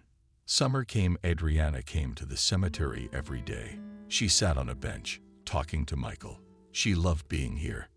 Hey, what are you doing? Ethan called her every night. It's okay. Come visit. She always invited him, but he rarely agreed. At first he didn't come at all, saying he was busy, but then he started coming once every week or two, and they knew almost everything about each other. You know, I miss you so much. I'm so used to having you around, Adriana said to him. They were sitting in her kitchen. It was snowing outside the window. If you wanted me to, I'd stay for good. He finally decided to say it. I can't betray Michael. She shook her head. They spent New Year's Eve together, and on January 1 they drove to the cemetery together to honor Michael's memory. They stood by the grave for a short time, put flowers on it, and drove back home. I can't believe it's been a whole year since he's been gone, Adriana said sadly. Adriana, I'm sorry. I'm a little busy today. I'll drive you home and leave you there. I'll come back tonight, and I'll look at her. Sure, she smiled. Adriana went up to the floor, undressed, made herself a hot tea. She sat down on the sofa, returned to the plate, and took the family album in her hands. How happy were we? Adriana looked at the pictures. The album was half empty because those photos, where Kathy was, she just tore. The woman didn't realize how she'd fallen asleep. Hello. Michael came running towards her. All around was summer, warmth, grass, green apple trees. Then Adriana. Michael, how are you? Adriana looked at him. She ran up to him, touched his face, and couldn't believe he was alive. I just came to meet you. He kissed her cheeks, lips, neck, and cheek. He always did that, and she always said that. Adriana, not giving up on Ethan. He's good and he loves himself. Looked at her seriously. Michael, what are you saying? I love you. She couldn't look into his eyes. I don't. Remember me. Live with Ethan. He was looking at her very seriously. She knew that look. You've done well, she thought. She laughed. Very well. He kissed her once more and disappeared. Michael woke up Adriana. She thought the smell of his perfume still lingered in the room. At that moment, the doorbell rang. Adriana went to open it. Ethan stood on the doorstep. In his hand was a bouquet of flowers. He smiled and held out a cake to her. I'm sorry. I just woke up. That's why so much for slowing down. She took the flowers and the cake and carried everything into the kitchen. I don't know if you're going to say no or not, but I brought champagne too. He took out an empty bottle. Come in. She called him to the table. I want to drink to the most beautiful lady in this room. Ethan raised his glass. I'm smitten. She pretended to be surprised. They were talking about something. Adriana looked at Ethan and realized that she really liked him. And Michael had said, rightly, that he was a reliable man. What are you thinking about? Ethan asked her then. I was dreaming about Michael, she said, but at the same moment she thought she was about to be taken for a lunatic. And what did he say to you? It was interesting, Ethan, to make me look in your direction, she smiled. And you became even more interesting. I'm sitting here thinking, why not? There was laughter in the kitchen again. I love it when you laugh, Ethan said. He got up and walked out of the kitchen. He was gone only a few minutes. Then he came to the door, knocked on the jamb. "Come in." Adriana understood his game. "Hello. Can I meet you?" he asked and looked Adriana straight in the eyes. "Yes, my name is Adriana. And you are?" "I'm Ethan. What do you do?" Adriana asked a new question. "I'm going to ask you out tomorrow. And I think I might say yes." They had another drink. After that, they talked about everything for a long time. They sat up until nightfall. And then Ethan started to get ready to go home. As he held her hand as he walked back, at those words, her heart folded in her heart. She remembered the gruesome story again. "Don't." He put his arm around her. "How about you stay?" she asked him, even though she knew it sounded ambiguous now. "No, a decent girl doesn't act like that." He wagged his finger at her. "Okay, I'll see you tomorrow." She closed the door. After that, Adriana lay down on the couch and started thinking about Ethan. Not as a good acquaintance, but as a man. They had started dating. Ethan tried to surprise her all the time, making up things, taking her on outings, and close to New Year's Eve, he proposed to her. "I said yes," she whispered then. They played a wedding, at which there was almost no one. And in March, Adriana was surprised to discover she was expecting a baby. "Don't even look. This baby is going to be born." Ethan wagged his finger at her. "Thank you," Adriana said quietly. She knew it was Michael who had helped her get pregnant. "What's there whispering?" Her husband came up to her. "I wasn't going to do anything," she said quietly. "Adriana, I'm the luckiest man in the world," he told her. "And I'm a lucky woman," she rejoiced. In the summer, when they were walking in the park, Adriana couldn't even see her legs because of her huge belly. They thought they were going to give birth to a rich man. And it was. On the doctor's due date, little Michael was born. Neither Ethan nor Adriana had any doubts about what the baby would be called. The now proud father went out to the yard every day with the stroller. He looked at his wife and could not believe how lucky he was.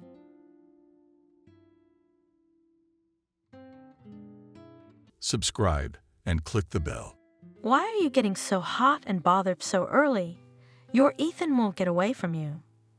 Aren't you afraid he'll turn to her? He'll find out sooner or later. Do you think Kathy will stay with you? I doubt it. We'd both be fools. What am I supposed to do then? Drown myself? Why should I live without him? Wait, drown yourself. Daniel thought for a moment. There must be a way out. There is. Olivia lowered her voice to a whisper, looking around. And you'll go all the way out? What do you want in return? Olivia wiped away her tears. Nothing. If this case works out, we both win. I get rid of the problem, Kathy stays with me, and we can raise our children happily. And you get what you want, and you get to keep your marriage. Also make sure I never see you again or hear from you or your husband. You don't have to worry about that. Just how do I get it all to happen without being seen? I'm sure we can do it. The woman has regained her spirits. What am I supposed to do there? A class reunion. Kathy pondered, trying on one dress after another in front of the mirror. It's been 5 years since we last saw each other. They'll start reminiscing again, telling stories from their school life for the 105th time and laughing at them. Why? This is probably the best one. She decided on a strict dark blue dress made of a thin, shiny fabric. The woman pulled a matching scarf from her dresser drawer and deftly tied it around her neck. She added earrings, a ring, shoes, a purse on a thin leather strap, and spun around in front of the mirror, assessing her reflection. Then she sat down abruptly on the edge of the bed and moaned. I'm afraid to go there. I don't want to meet Ethan, and he'll be there. Lisa had warned me. Why rake up the past? And what's in the past? A youthful crush. But it's been years. Right. She jumped to her feet, tossing back the unruly locks of dark hair. I'm calm. I'm going to meet my classmates. All feelings are in the past. I just want to see the guys. Oh my God! She covered her face with her hands. Who am I trying to fool? The young woman flinched when she heard the phone ring. Kathy? The cheerful voice of a friend sounded. Kathy wrinkled her nose. Where are you? Everyone's packed. Get a cab. Come right away. Kathy didn't have time to answer as the phone buzzed, and she sighed, dialing the number of the cab. From the open windows of the cafe, music was pouring out. Former classmates were standing on the porch, smoking, talking, laughing. What are you celebrating? The driver asked, glancing at her in the rearview mirror. He smoothly stopped the car at the very entrance to the cafe. Homecoming. Kathy sighed. Have a good time. The driver smiled and stepped on the gas. Kathy paused for a second, gathering her strength, and walked towards her classmates. She was very worried. Her heart was racing. What had he become? She thought of Ethan. How will he meet me? She was scared and frantic to see him. The cafe was stuffy. Lisa rushed over and dragged her to the tables. I've been saving a seat for you. Sit down and have a drink. Kathy warmly greeted her classmates, exchanged a few duty phrases, but her gaze involuntarily slid around the hall in search of the one who made her poor heart flutter. He's not here yet, joyfully informed her friend. Who? Kathy asked, blushing. Ethan. You're looking for him, aren't you? I'm not looking for anyone. I'm not looking for anyone. I'm not interested in him at all. At these words, Lisa laughed and shook her head. It's stuffy in here. Shall we go and get some air? She headed for the exit, followed by the others. They stood on the porch of the cafe, exchanging meaningless phrases. Oh, girls! One of them was surprised. Who is it that drove up in such an expensive car? I don't believe it. Kathy turned her head and saw a big black Jeep, which dashingly drove up and stood in the parking lot. Holy cow! The other girl noticed. It's Ethan himself. The girls were talking animatedly, and Kathy's heart raced when she saw a tall, broad-shouldered, handsome brunette in a light business suit and model shoes, smiling and spreading his arms wide, walking toward them. A man can't be so handsome. Someone laughed. A rich groom. Do you know if he is married? Asked the first beauty of their class. When has having a wife ever stopped you? The girls laughed. I don't know anything about him at all. He may be a father of many children. The first dance with me. Please do not borrow. As they exchanged jokes, the girls ran off the porch and into Ethan's arms. Hello, Kathy. Ethan smiled broadly at the girl. He hugged her and kissed her cheek. Hello, Ethan. The girl trembled at his touch. Goosebumps ran down her body, and she blushed, embarrassed by his proximity. Why are you so excited? She scolded herself. It was just a kiss between former classmates and nothing more. But she realized that nothing had been forgotten. She was still attracted to him. Pearls, Ethan proclaimed cheerfully, looking around at everyone. You're so beautiful, come on. I want to drink to you. The girls, laughing, followed the young man into the hall, each wanting to be closer to him. Well, what are you doing like you're not alive? Looked back at Kathy friend. Catch up. I'm coming. The girl sighed and went into the hall. The evening was a great success. The young people were having a lot of fun. Kathy's heart sank when her gaze happened to meet Ethan's. He talked to everyone evenly, not singling out anyone for attention.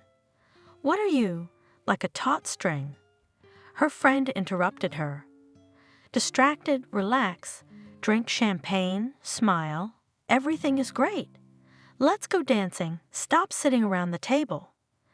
Lisa dragged Kathy into the circle as light music began to play. Kathy made an effort to put on a smile, and Ethan was right there. "Kathy, I don't recognize you." He shouted in her ear, the loud music making it hard to talk. "You're even more beautiful now. I've been thinking about you." He pressed his lips to her cheek for a moment. Kathy was silent, her heart ready to jump out of her chest at the light touch, the skin on her cheek burning. She felt a silly smile spread across her face against her will, but she couldn't help it. She wanted to be with him like this all night, dancing in the darkened room. A slow tune began to play. "Would you like to dance with me?" Taking her hand, Ethan asked. "No," Kathy breathed out, her legs shaking as she felt his hands on her waist.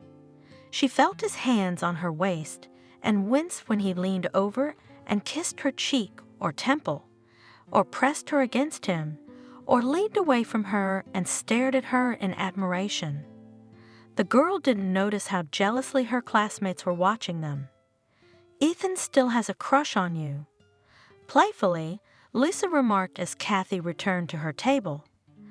"Don't make that up." The girl blushed. "It's just a dance." "Friends," announced the host of the party. "Our evening has come to an end. I say goodbye to you and wish to meet in the same composition in the next 5 years. School years have passed imperceptibly, leaving an eternal trace in your memory. And no matter how much time passes, I hope you will remember each other. Goodbye." The guests slowly began to disperse. Someone, having said goodbye, left alone. Someone had already found a company to continue the evening elsewhere. Kathy shuddered as she heard Ethan's voice behind her. "Can I walk you out?" "Why?" She was surprised. "I don't live far away, and how would you do it? You can't drive when you're drunk. We'll walk. The car is parked at the cafe until morning. Nothing will happen to it. Shall we go to the embankment?" "I don't want to part with you." "Don't say no." He took her hand, pressed it to his chest. "When else can we be alone like this?" "All right." Kathy gave in. Her sixth sense was chiming in, warning her not to accept the invitation, but she didn't heed it. A long-standing crush drowned out all reason. "Why do you need a backpack?" Ethan pulled the backpack out of the car and slung it over one shoulder. "I think we could use it." Smiling enigmatically, Ethan said. They walked slowly down the embankment. Even silent next to Ethan, Kathy felt good. "Let's go down to the river, shall we?" The young man suggested when they came to a staircase that led down to a narrow strip of beach. "Remember when we could sit here until morning and make out?" He gave her a hand, helping her down. There under the bridge was their hiding place, protected by the concrete slabs of the boardwalk and the base of the stairs. We were teenagers, chilly. Kathy shivered in the fresh river wind. "I'll warm you up. I've got this." Ethan solemnly pulled out of his backpack a blanket, a bottle of champagne, 2 glasses, and a box of chocolates. "Remember when we used to sit here like this after the last exam at school and drink champagne? So much water has passed," thoughtfully answered the girl, sitting down on the carefully confused plaid. "I remember almost nothing." "Why are you deceiving yourself?" The young man deftly opened the bottle, poured the drink, and handed one glass to the girl. "I see that you remember everything perfectly and have not forgotten how we loved each other." "Don't flatter yourself." She took a sip of champagne. "Then we were children. Today we are different. I couldn't have been wrong." Ethan said heartfelt, taking the glass from her. "Look at me." He turned her toward him. The same look, the same feelings. He kissed her lips lightly. "I realized today that I missed you. our conversations in front of the moon. He kissed her again, making her lose the remnants of her mind. You said it right. We are different. You are a woman. I am a man. We are attracted to each other. Why can't we give you pleasure? Ethan put his arms around her, laid her down on the plaid, and began to cover her face with hot kisses. Kathy hardly remembered how she had found herself unclothed in front of him, embarrassed by the intense, greedy gaze. I want you. He looked at her questioningly, as if asking permission. Yes, with one lip, the girl answered. They made love, and in between they drank champagne. Heated, tired, they lay side by side, open to the night sky, warm June air, and admired the awakening of a new day. I'm ready to spend my whole life with this man. Kathy dreamed, snuggled against Ethan's warm side. We'll have a big house and 3 wonderful children. He's so handsome. The girl rolled over onto her stomach and looked at the man affectionately. I love you. I still love you. You are the only man in my life. I am grateful to you for that. I didn't expect it, honestly. I thought you got married a long time ago. I've been faithful to you. I didn't meet someone who could help me forget about us, but things will be different now. That class reunion turned my life upside down. I realized I didn't need anyone else. I wish I could take it back, but I won't let you go anywhere else. You're mine. She pressed passionately against the man's naked body. Listen, Kathy. Releasing himself from her embrace, Ethan sat up. There's something I need to tell you. Tell me. The girl closed her eyes dreamily. I'm ready to listen to your voice from morning till night. Forgive me. I realize I've treated you like an asshole, but I'm married, and I'm about to have a child. A satisfied smile slowly slid off the girl's face. She didn't immediately realize what he had said. Married how? Well, married. I've been happily married for 5 years. I respect you very much and am grateful for tonight, but there will be no affair between us. Then why are you here? It's my fault, I admit it. Everything that happened between us is a mistake. I couldn't resist the temptation, the wine, the night, the beautiful woman, the memories of my youth. Anyone would, but that's it. Walk me home, asked Kathy, hurriedly getting dressed. She was disgusted with herself. Did you take offense? Ethan stood up, starting to get dressed as well. We're adults. We had a good time. Admit it, you had a good time with me. But it was a mistake. Muffled, Kathy replied. Her heart was torn apart. In 1 minute, all her dreams had been shattered. She berated herself, cursed her gullibility, and wanted to get home so she could get under the shower, washed herself off his kisses, his touch. At home, standing under the hot water, she cried. She had never felt so bad. Kathy went to bed and couldn't sleep for a long time. How could he have done that to her? Daughter? Kathy heard.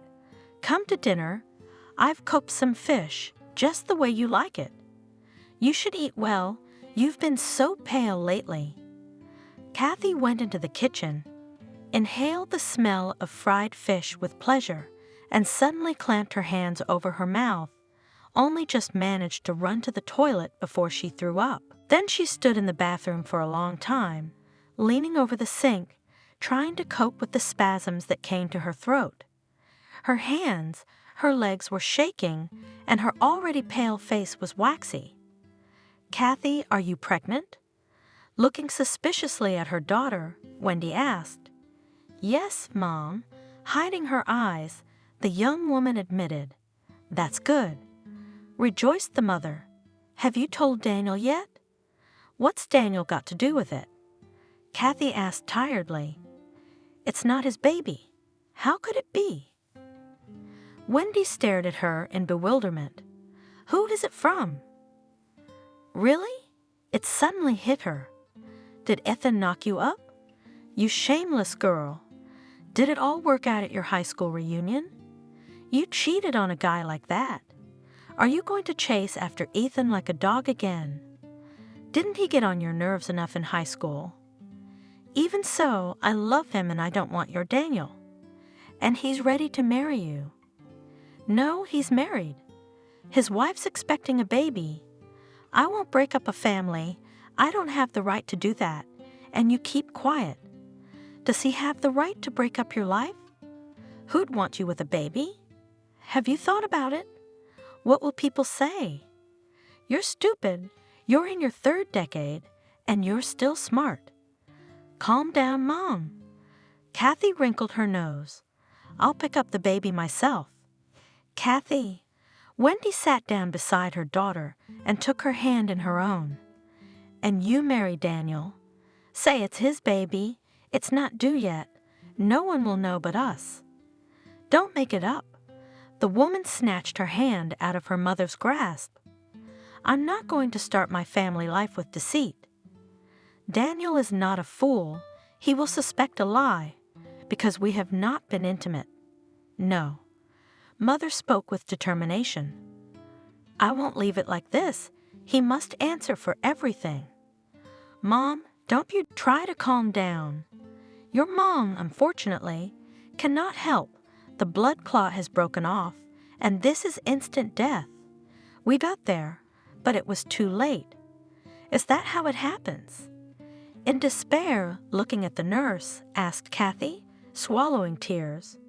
She'd just been talking, laughing. It happens. I can call someone to come and support you. You shouldn't be alone right now. Yeah, I'll make the call.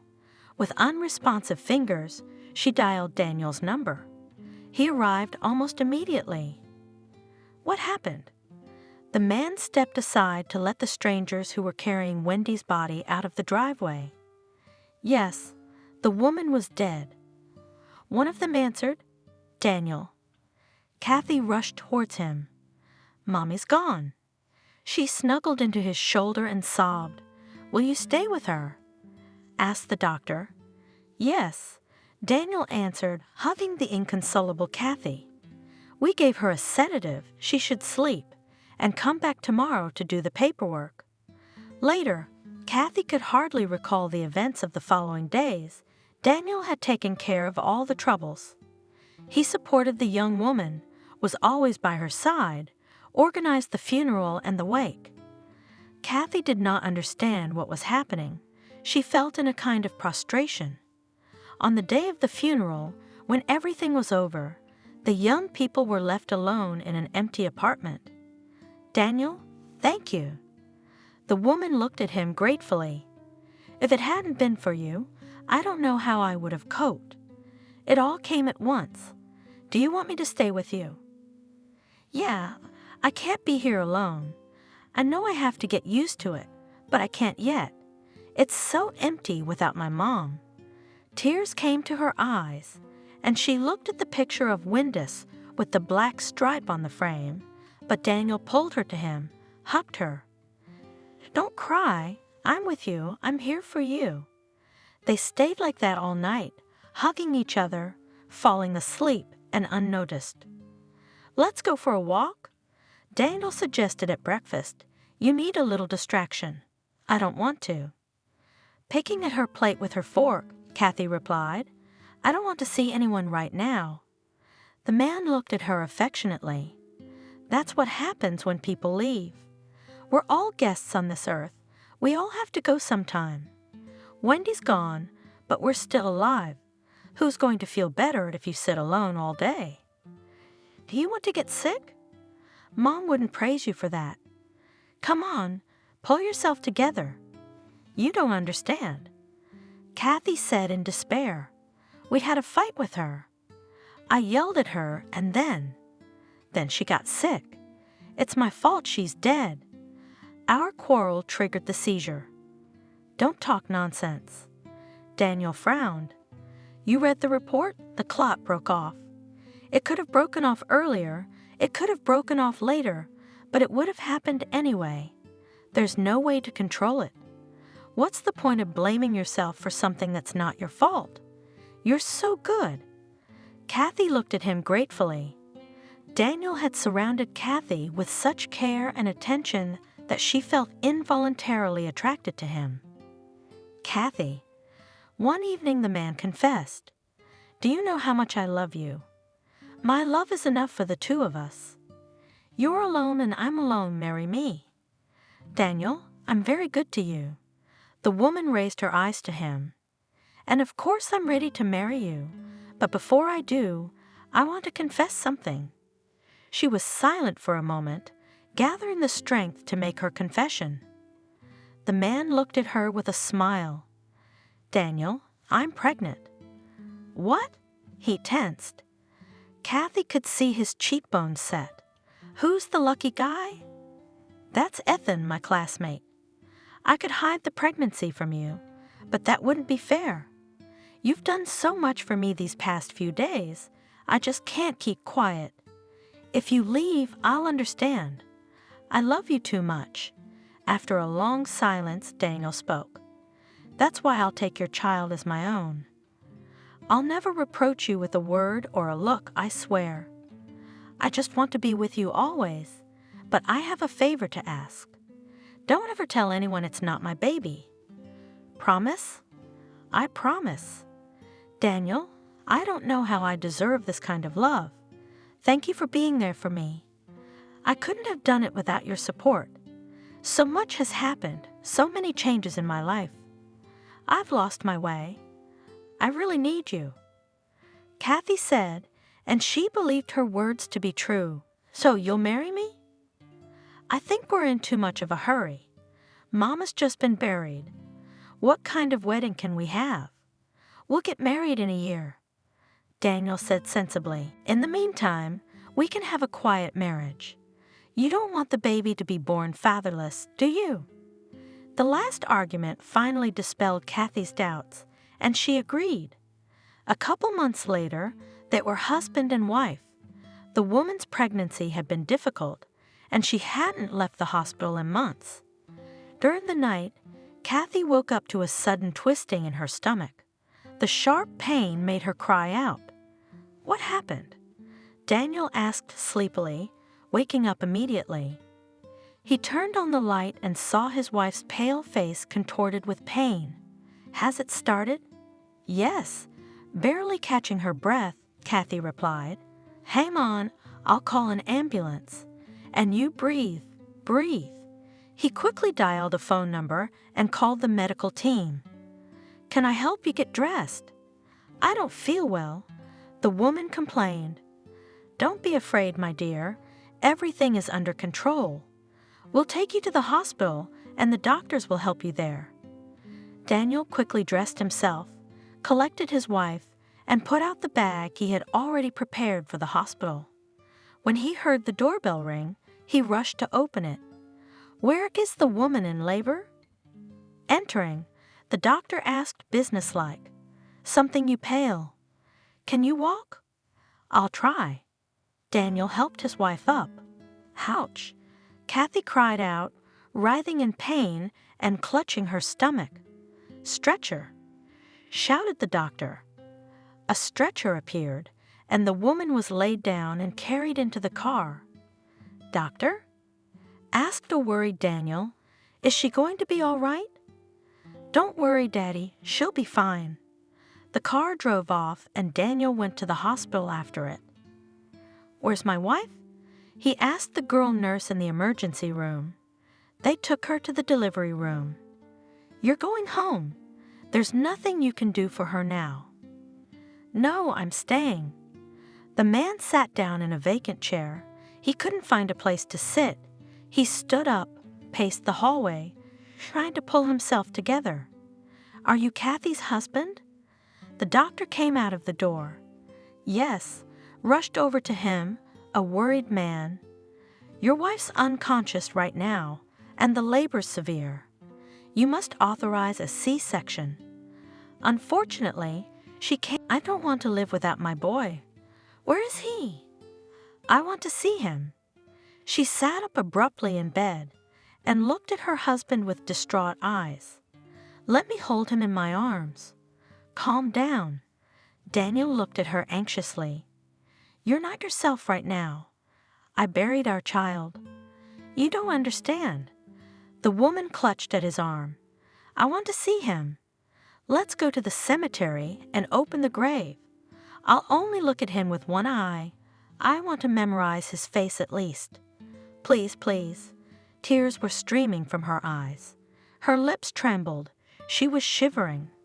Nurse. Daniel ran out into the hallway. My wife was hysterical. A nurse came running, followed by the doctor. Sobbing Kathy, they put her in bed, gave her an injection. She burst out, screaming, begging for the baby, her head throbbing on the pillow. After a while, the woman fell silent, sobbing pitifully, and then fell into a troubled sleep. You go home, Daniel, the doctor advised. She'll sleep until morning. You'll have a hard time with her at first. It's all right, I'll manage. It's a good thing she hasn't seen the baby. She'll forget sooner. But the doctor was wrong. Kathy didn't want to forget her baby. When she was discharged from the hospital 2 days later, the first thing she did was tell her husband to take her to the cemetery. There she fell on a small grave, wrapped her arms around it, and sobbed bitterly. Olivia, I'm home. Ethan threw the suitcase at the threshold and went into the living room. Where are you, darling? I'm back. I was so afraid I wouldn't make it back from my business trip in time for your delivery. Here's our daddy back. Smiling Olivia came out of the room with the baby in her arms. The woman's eyes shone with happiness. How? Already? Why didn't you tell me you were going to have a baby? He frowned. I would have come right away. I wanted to be there for the birth. Sorry, our son didn't want to wait for you to come back. Won't you give me a kiss, darling? Don't you want to see our baby? She handed the baby to his father. How tiny he is, the man said, taking his son in his arms. He looked at the boy with fondness and tenderness, then kissed his wife. Thank you, my love, but next time I'll never leave you alone before the birth. Ethan leaned over his son. He was so preoccupied with him that he didn't notice the shadow running across Olivia's face. Why so sad, friend? Lisa sat down across from Kathy at the cafe table. What's wrong with you? Why are there tears in your eyes? Are you moping? I've been saying for ages, stop killing yourself over your firstborn for another. It's been a long time, and you still can't calm down. I wouldn't wait too long if I were you. Aren't you afraid your husband will leave you? He's such a good-looking man. He'll be hitched to some pretty girl before you know it. Did you go to the hospital? That's what I wanted to tell you. The doctors say I won't be able to have any more children. The woman said sadly, the labor was hard, then complications, and that's it. I can't get pregnant again. Is that the final verdict? Yes, I've had every cell examined, but the result is the same. I'm infertile. Why, Daniel? Does he know? No, I don't dare tell him. I'm afraid to imagine his reaction. Do you think he'll leave you? I don't know. I don't care. I don't think I love him. After I lost the baby, he and I became like strangers. I don't see him much. He's got his own business. He's at work all day. I'm alone. Why do you live with him if you don't love him? It's a real hard labor. If I were you, I'd have gotten a divorce or a lover long ago. Lisa winked at her friend. What are you talking about? Kathy waved her away. I couldn't even think of such a thing. I'm grateful to him for being there for me in my time of need. He's been there for me. He's been there for me. He's so good. He's easy and simple. He does everything for me. You can't get very far on gratitude. Are you really going to spend the rest of your life feeling indebted to him? Doesn't he know you don't love him? Aren't you afraid he'll find someone else to replace you? Look at what you've become like. You've completely neglected yourself, walking around like a shadow. Your husband's a businessman, and you're not groomed, wearing dark clothes. I can't remember the last time you smiled. I can't remember it myself. The woman sighed heavily. The house is empty, no one to talk to. I don't know where Daniel gets his angelic patience from. Isn't it time to shake things up a bit? Why don't you and I go out and buy you some clothes? You're a young, beautiful woman. Don't you want to look stunning? If my husband allowed me not to save money on myself, I would have already collected a collection of clothes from the most expensive fashion designers. I'm happy with what I'm wearing. I'm not really in the mood for clothes right now. I'm sorry. Kathy got up from the table. I should get going. Don't wait. Tell Daniel the truth. He doesn't deserve to be treated like this. That's exactly what I'm going to do now. Thank you, you're the best friend in the world.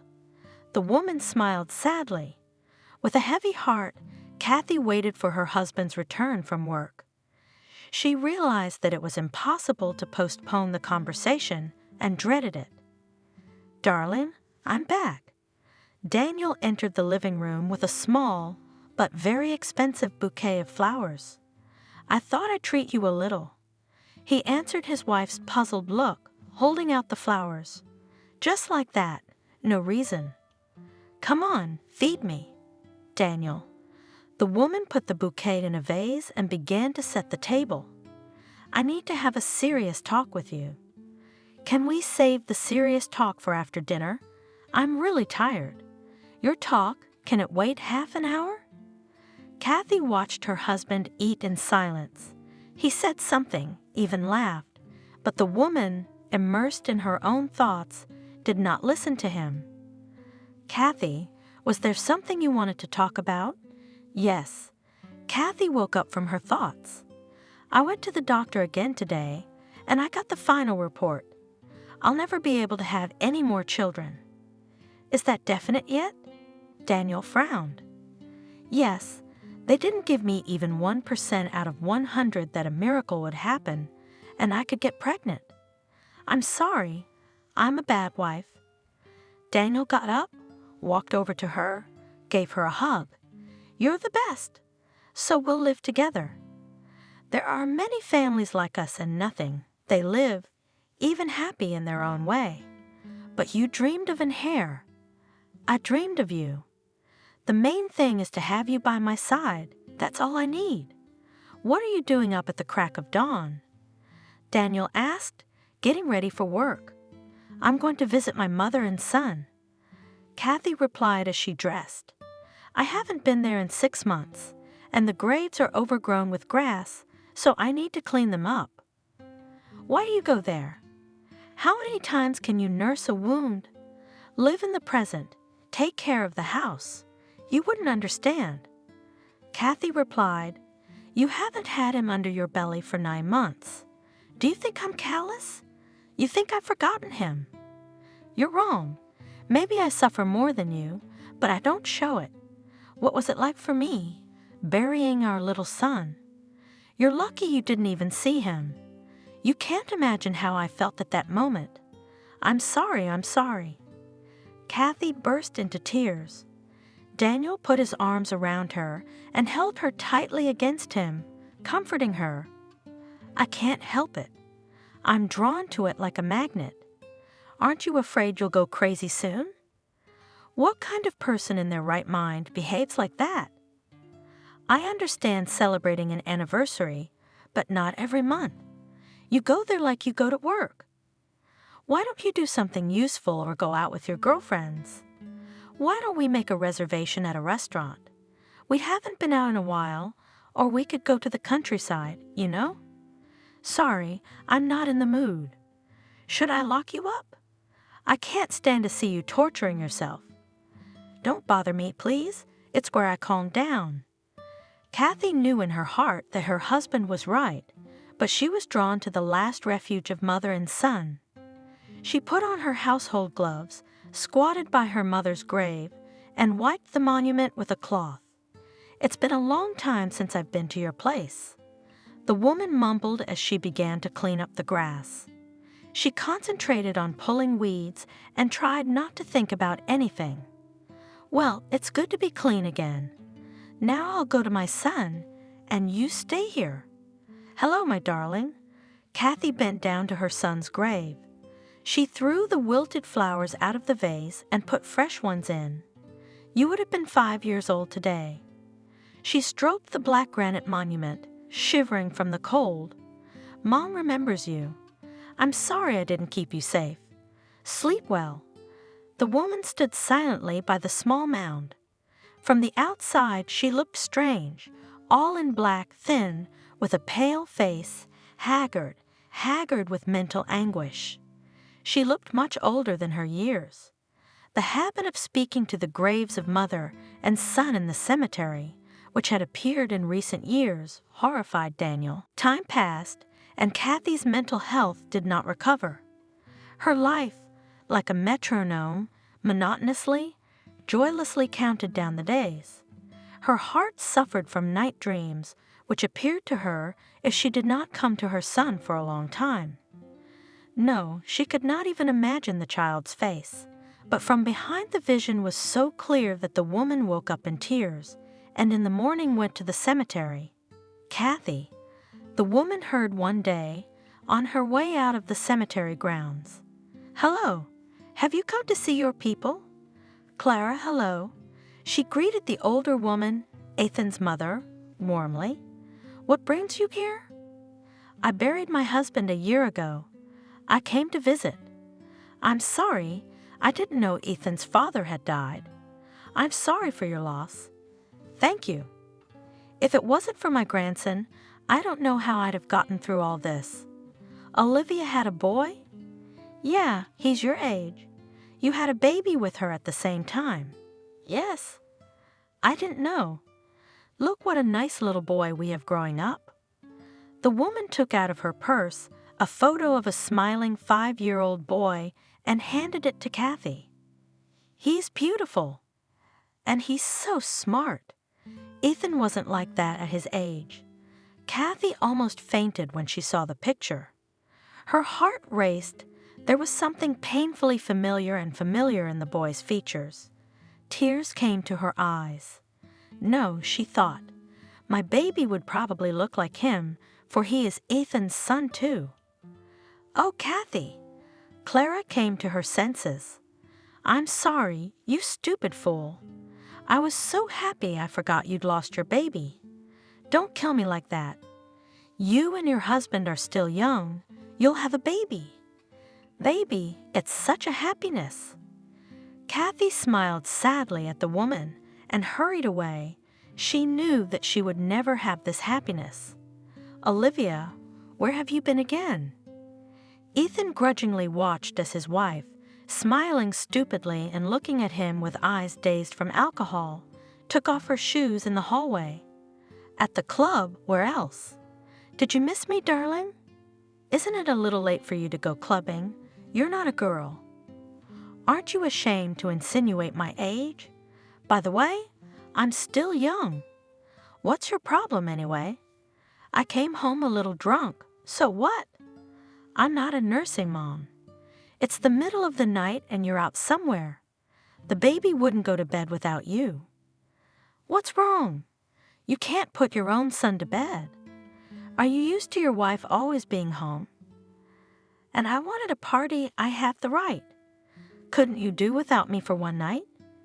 You're a mother, didn't your heart pound? Didn't you worry about your son? And you're a father." Olivia parried. She came close to her husband and kissed him. He smelled the scent of expensive men's cologne and wine. The boy needs a father more than a mother. By the way, I didn't say that. I gave him to you. I raised him for 5 years. Now it's your turn. Why are you picking on me? She pouted her lips in resentment. Can't I have at least one night a year to relax the way I want to? I'm sick of diapers, cradles, baby tears. But that doesn't mean you have to come home at midnight. Well, I'm sorry. I wasn't looking at my watch. It was so much fun out there, the time flew by. Me and the girls had a lot of fun. You've changed a lot lately. What's going on? Nothing's going on, she shrugged. We were on vacation with some friends. Do you know how tired I am of sitting at home? The same thing every day. I want to change. I miss it so much. Okay, take your clothes off. I don't want my son to see you like this. At least let me know if you're going to be late. I'm worried. Okay, I'm going to bed. She waved her hand and disappeared into the bedroom. I don't think you love our son. Ethan reprimanded her as she lay in bed.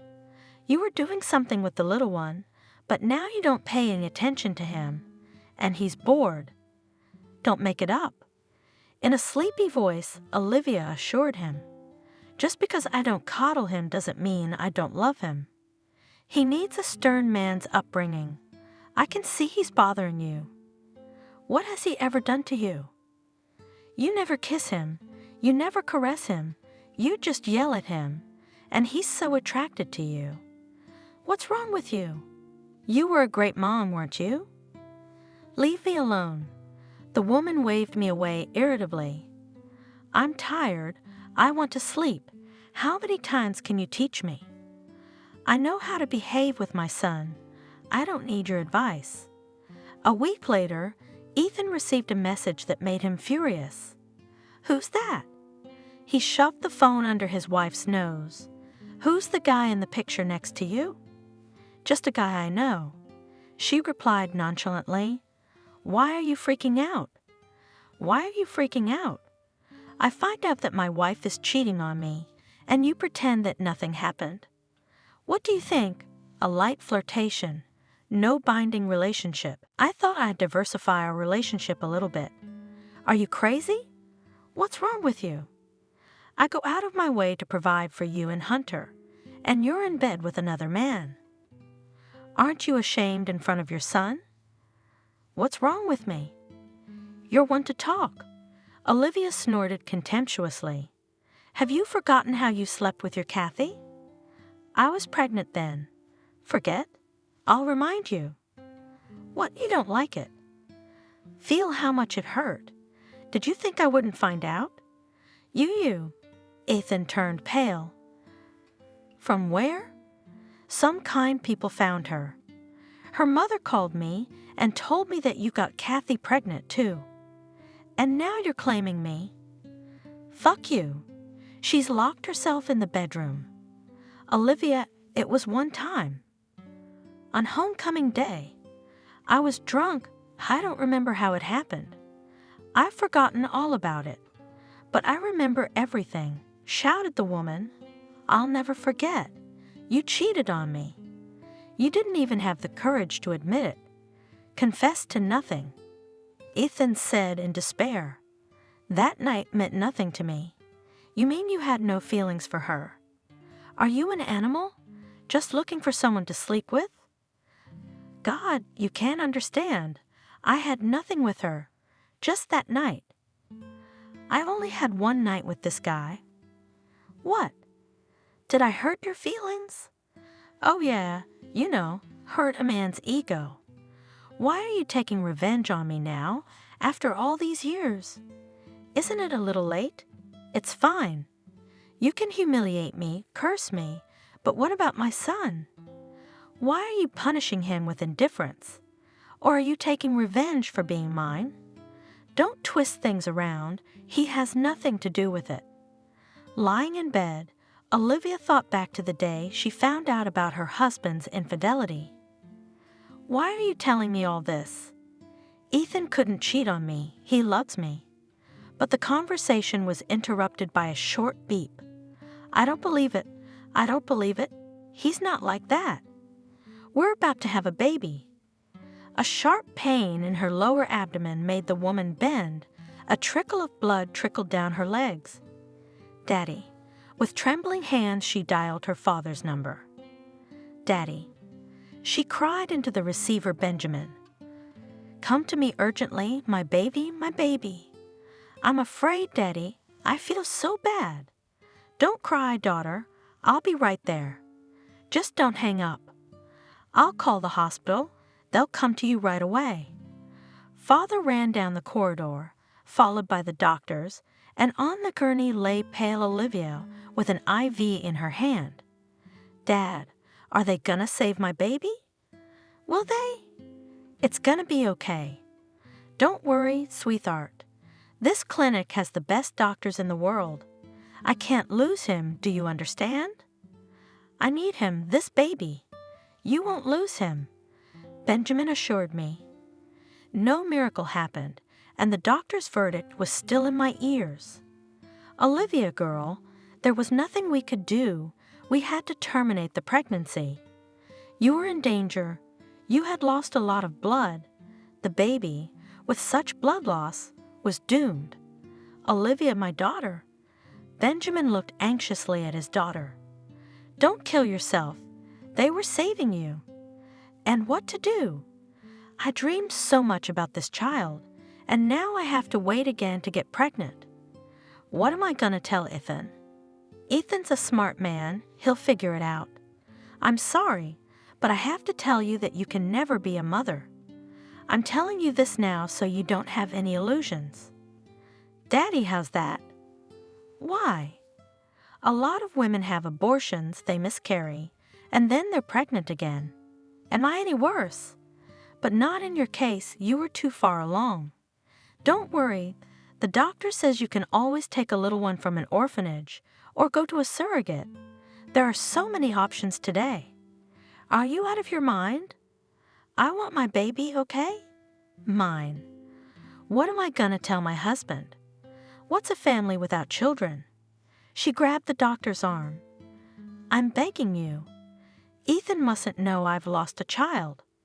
Daddy, don't let anyone dare say I've lost him, or I'll. She collapsed on the pillow and sobbed. Daughter, don't even think about dying. We still have to tell your husband about the miscarriage. He has to know the truth. No, don't you dare, or I won't be able to take care of myself. You have to realize we can't keep this from him much longer. Not now, please. While he's away on business, I'll tell you when he gets back. Dad, do something. I'm begging you. Your daughter's family is on the verge of disaster. What is there to do? I'd give anything to make you happy, but there's nothing money can do. Olivia couldn't stay in the ward. She went to the hospital park, sat on a bench and cried. Woman, can I help you? Someone's hand rested on the woman's shoulders, shuddering with sobs. She raised her head. Olivia? What's wrong? What happened? She jumped up, shoved her fist painfully into Daniel's chest. It was him. It's your wife's fault.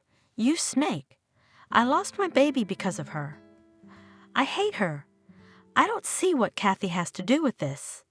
Sit down and tell me. Calm down. How can I calm down? Her mom called and told me that Kathy's having Ethan's baby.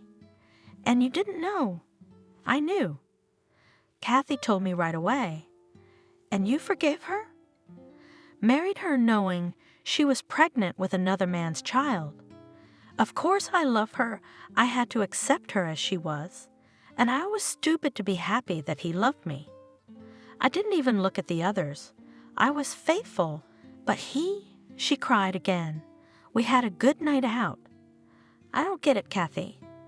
When her mother, Wendy, called, I had a miscarriage. I was pregnant too, with my husband's baby, not another man's. And now I'm never gonna have kids. Why would Ethan want me childless?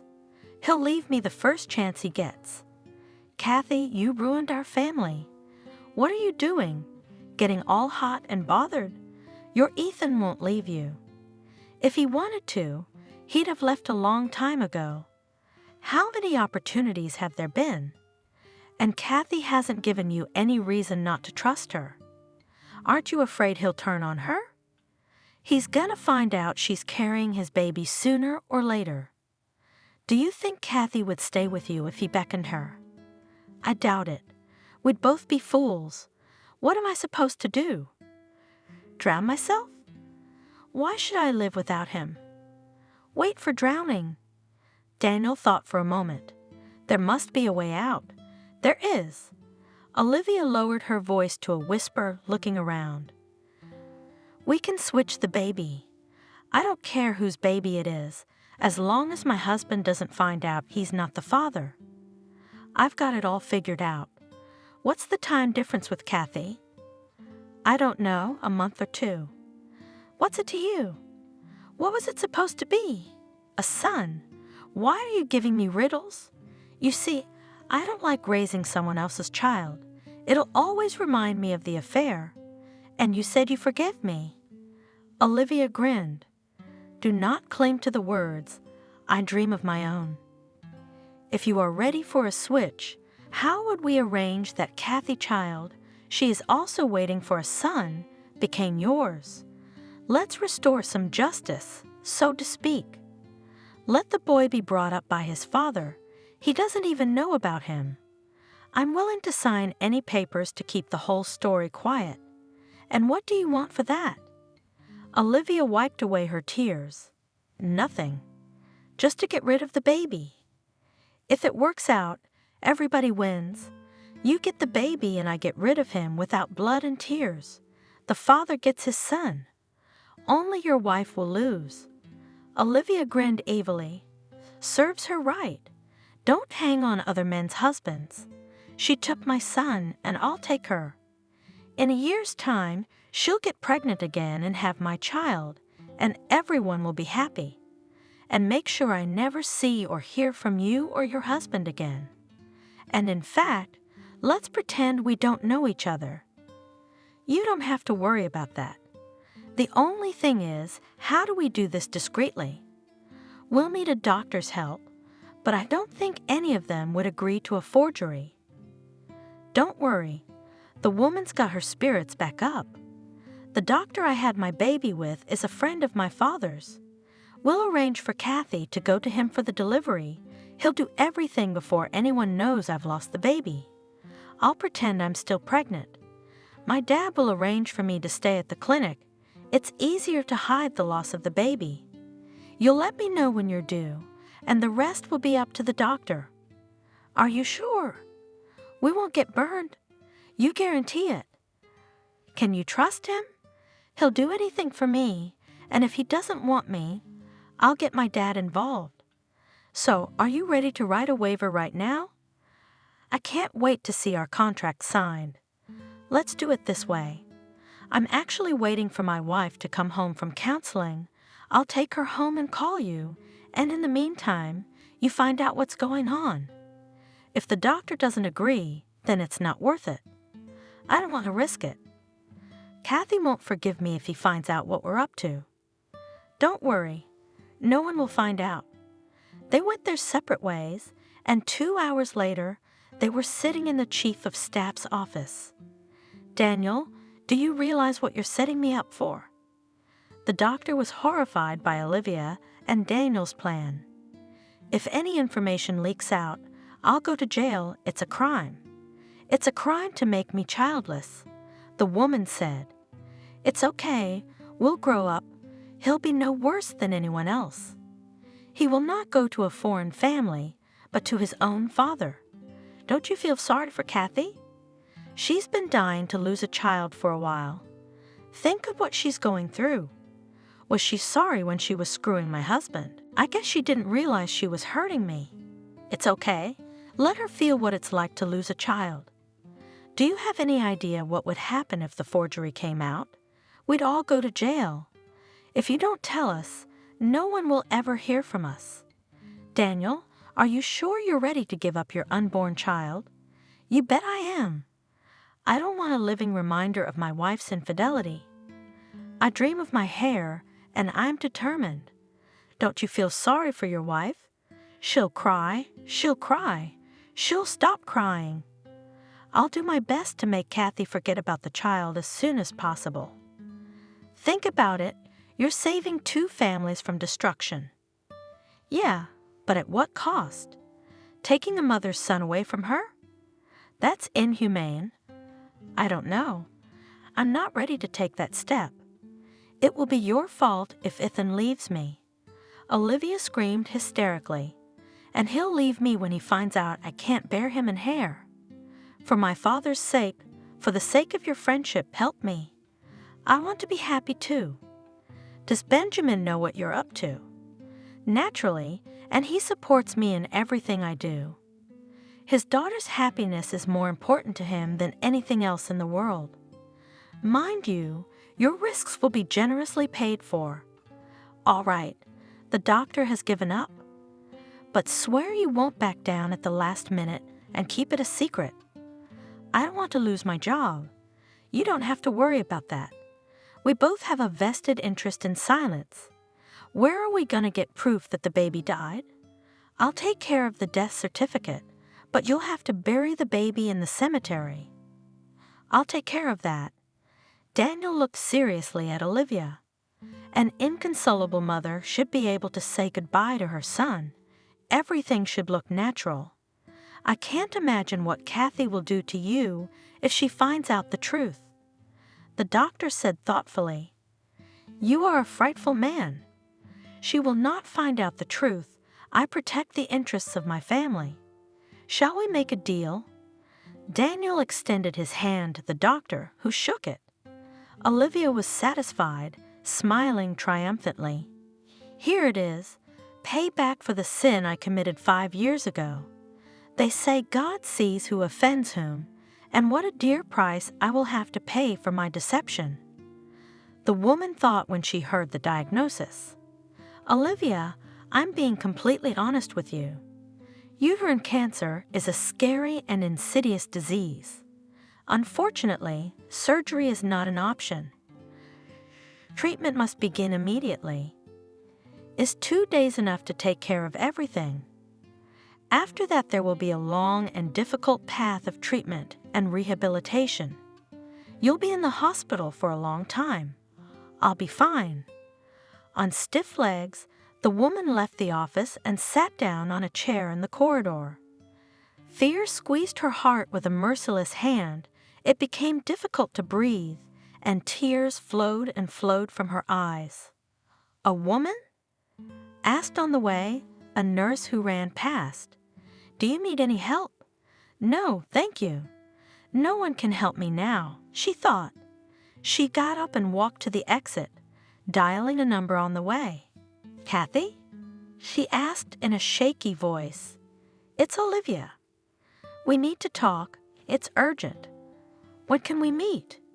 What do we have to talk to you about?" Kathy was surprised. "I have a confession to make about you and Ethan. Come on tonight after work. Although I don't see what Ethan and I have to do with each other. It's been a while. Don't say no. It's a matter of life and death. I'll call you and tell you where I'll be waiting. There's no forgiveness for me. I must confess what I've done," Olivia said on the way home. "If I'm going to die, I want to get the stone off my soul. Did I think then that the boomerang of fate would catch up with me and I would be so cruelly punished? But how will I tell her that I stole her son? How will I explain that I colluded with her husband?" The woman fumbled around the apartment, not knowing what to hold on to. "No, I can't tell her. I'm afraid to see the hate in her eyes, to hear her curse at me. She won't forgive me anyway, and I don't need her forgiveness. The main thing is to get the boy back to his real mother. What do I do? There must be a way out. Stop!" She stopped abruptly. "I'll write a letter? That's right. I'll write a letter now and give it to her when I see her. I'll ask her to open it when I go to the hospital. That's right, not before. Just a page of handwriting." Olivia grinned bitterly, half an hour later, rereading the letter. "And therein lies my sin and Kathy's happiness. Now I must call Daniel. I will explain everything to him. He'll understand that I can't do otherwise." "Olivia?" Daniel was surprised to hear from her, as they hadn't seen each other since that memorable day. "Did something happen? Didn't we agree to keep our acquaintance private?" "Daniel, I can't keep quiet anymore. I've decided to tell Kathy." "Wait, What do you mean you've decided to tell her? We swore we'd keep it quiet. I'm sorry, circumstances have changed. What circumstances? Daniel was furious. Have you forgotten how I saved you from the loony bin? And now you've decided to dump me? You promised me that Ethan or his little brat would never show up on my horizon again. Everything was fine, and now what? I'm gravely ill. I may not have much time left in this world. I don't want to leave with the guilt of your wife. If you've decided to destroy your family, I won't talk you out of it, but leave us alone. Leave me out of this. I'm not going to repent. You can't stop me. I've written a letter to Kathy and arranged to meet her today. I can't keep the secret any longer. I feel my illness, payback for the crime. Olivia, what are we doing on the phone? Daniel was on edge. He wanted to strangle Olivia, but he decided to try to talk her down. Why don't we meet like good old friends? We'll sit in a cafe. I'll buy you a coffee and we'll talk about it. I know you're not yourself right now. We'll think together how to resolve our situation with dignity, so no one gets hurt. Tell me where to meet you. You can't talk me out of this. Olivia said, getting into Daniel's car when he picked her up at her house an hour later. I've thought it over. Don't you think we should make decisions like this together? Aren't you afraid you'll suffer the same fate? I'm sure the illness is punishment for a mistake I made. Tell me the heavens are angry with you. Don't be ridiculous. Are you really going to tell my wife everything as it is? Your wife and my husband. Yes, that's exactly what I'm going to do. I can't tell her to her face. I wrote a letter. Is the letter with you? With me. You wouldn't believe it, but I felt so much better. I've only just realized what you and I have done. How could I ever think of taking a baby away from its mother? And you, what have you done with your wife's life? I saw her at the cemetery the other day, more beautiful in her coffin. None of your business. Give me the letter, I'll see what you wrote. The truth. Everything as it was. I don't believe you'd do that. Is he bluffing? What do you want? Money, how much? I have a good business, I can share it.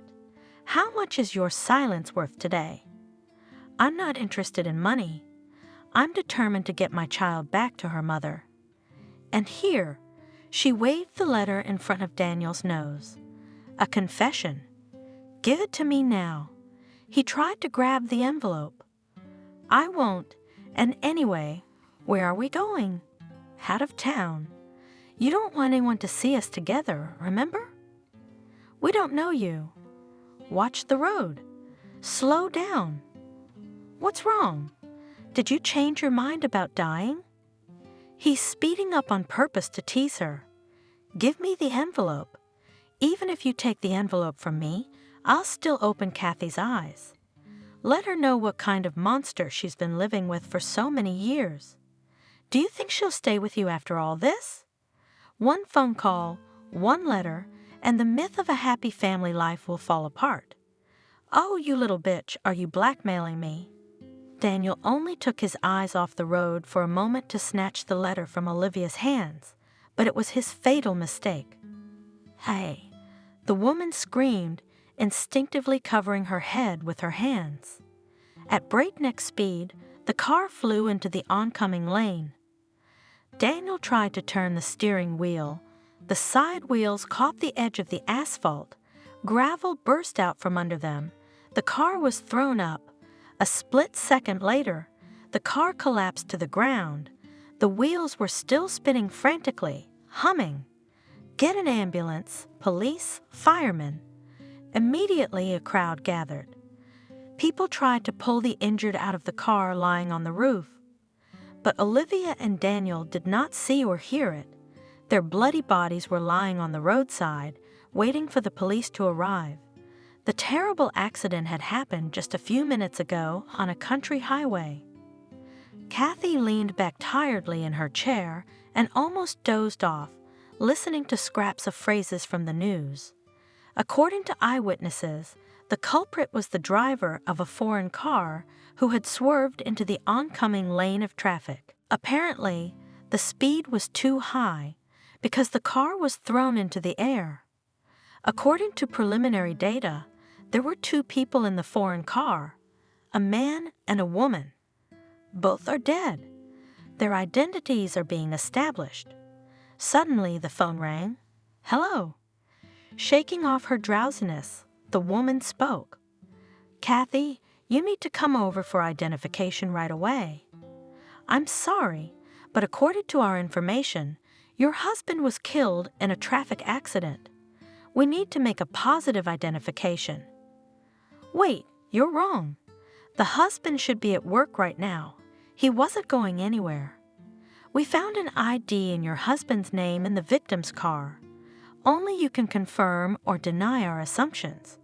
So come on down. There's been some kind of horrible mistake." Kathy stared at the phone in confusion, where short beeps were heard. This can't be true. Daniel is a good driver. What would he be doing on the country highway? Maybe he loaned his car to someone. That would explain the ID. I'll call him now and find out. The woman dialed Daniel's number. The subscriber's phone is switched off or out of range. A mechanical voice said, No, it's not him. Definitely not him." She packed quickly, hailed a cab, and headed for the morgue. "Ethan?" Kathy was surprised to see her former classmate at the entrance to the dingy gray building. "What are you doing here?" "Probably the same as you." "I'm here for the lineup." "My wife, she was in your husband's car." "How? Do they know each other?" "I didn't know." "Neither did I. Maybe it was an accident. Come on, they're waiting for us." Kathy opened the door with determination. "Come in." A stern-looking pathologist was watching the lineup closely. "Are you ready?" "I'm ready." She still couldn't believe that under the white sheet with the license plate on his leg lay her husband, but it was too late to back down. "Daniel," she whispered, seeing her husband's pale face. The woman swayed. Ethan supported her under her arm. "Now you." The man turned to Ethan and pulled back the sheet. "Yes." In a husky voice, he said, "This is my wife, Olivia. Come with me. I'll give you the dead men's belongings." Both were given small boxes. The man and the woman went outside. "Kathy, are you going home?" "Yes, although, to be honest, I don't want to go back, and the house is huge, and now without Daniel, it's empty. We dreamed of having a big family, but it didn't work out." "Kathy," Ethan stopped. "It's good to see you. I'm sorry we met under such sad circumstances. It was good to see you, too. How long has it been since we've seen each other?" 5 years? "Yes, 5 years." The woman opened the car door. "I'm sorry. I have to go. I should go, too. My son's waiting for me at home. I have to tell him somehow that my mom's gone. You're lucky you have a son, and I have a son." Kathy hurriedly got in her car and drove off. "Kathy?" She stood by the fresh mound of flowers and stared at her husband's portrait, unconcerned. "If you need anything, call me. Don't be shy. Shake her hand, Daniel's friends." "Thank you." Like a robot, the woman responded to condolences. "How young?" The acquaintances shook their heads sympathetically. His business was so strong, so promising, but it just rose and burned down at its peak.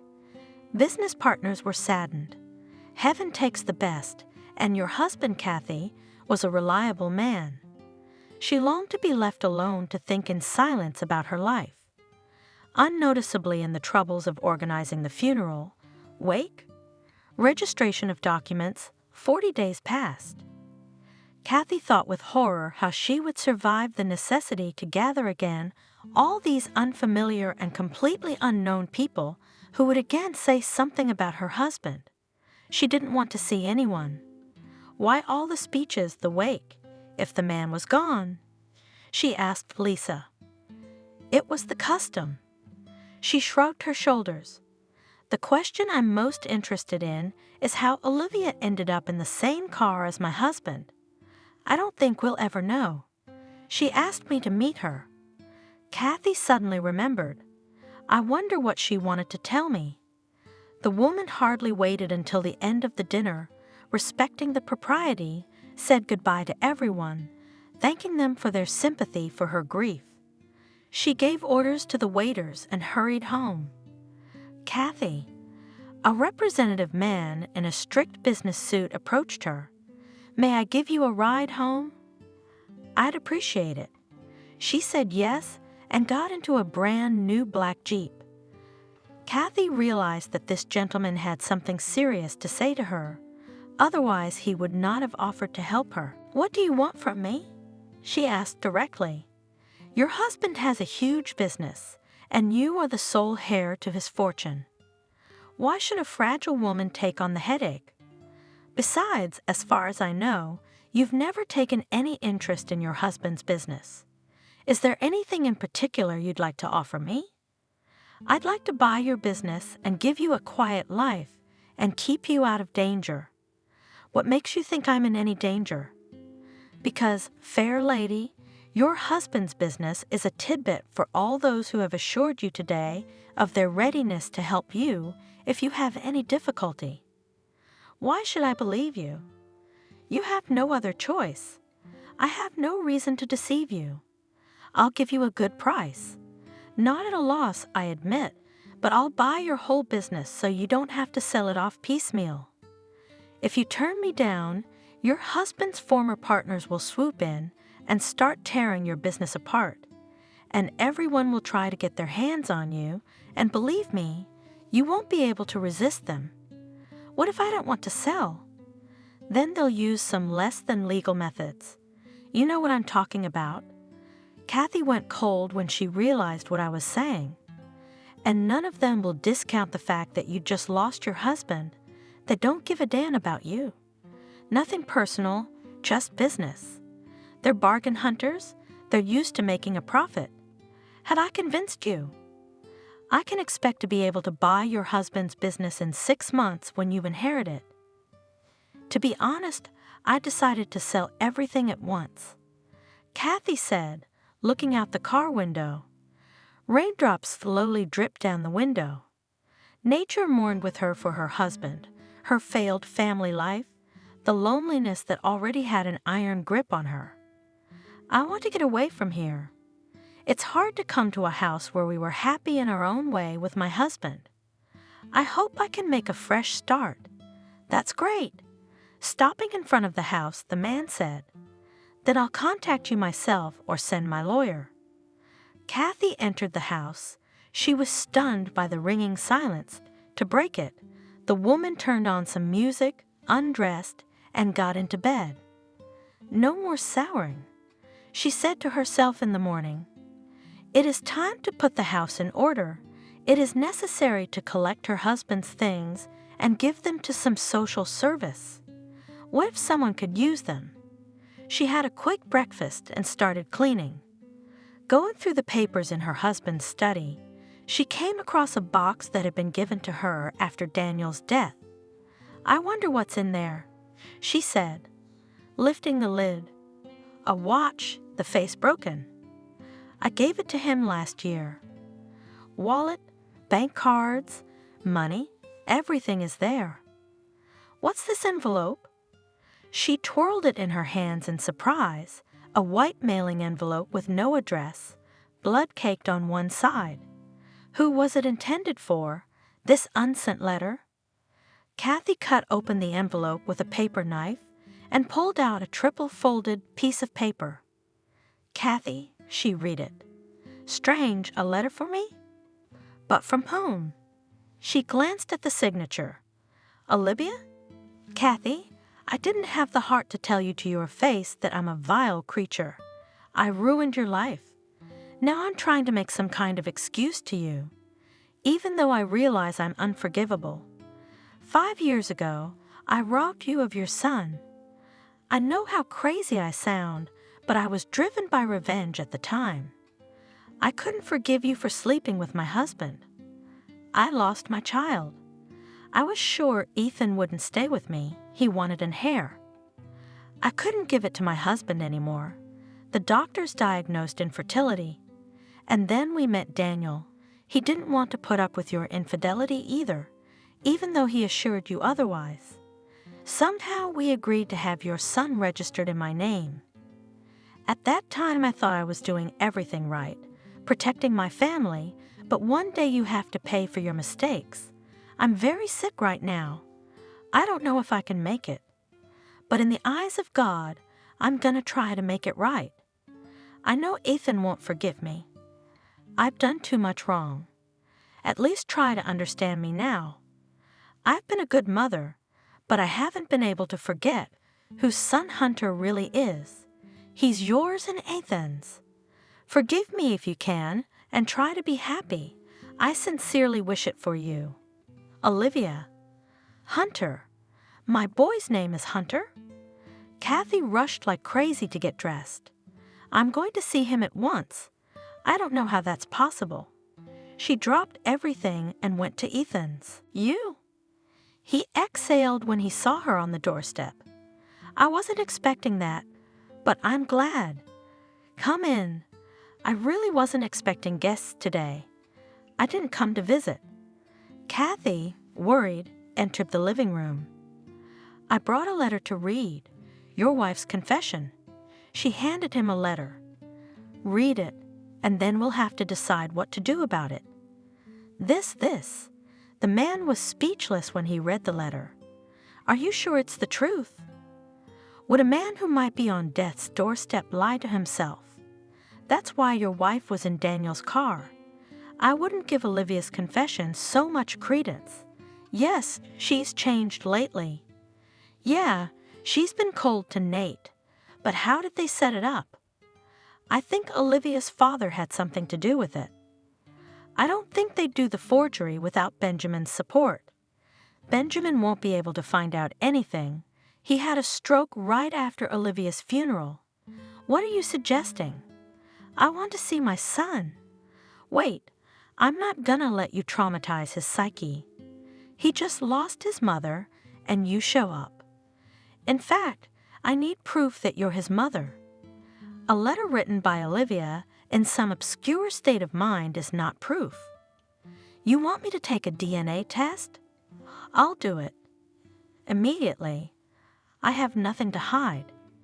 I want to prove that Hunter is my son. They immediately went to the clinic, took the tests. Kathy couldn't bear to wait for the results. A few days later, they met again. Kathy, I congratulate you. The probability that you are Hunter's mother is over 99%. Ethan stood there like a thunderstruck man. Kathy broke into a smile. I knew it. I felt it was my boy. You can't fool a mother's heart. I felt him the day your mother showed me his picture. I recognized my features in him, but it seemed wild to me then. They left the clinic together. Shall we go to the cafe? Ethan suggested. We have a lot to talk about. What are we going to do? I want to raise my son. It'll be hard for you to handle him. You're a man. I want to feel like a real mother. You can't deny me that. I hope we can work this out between us without lawyers. I have to think this through.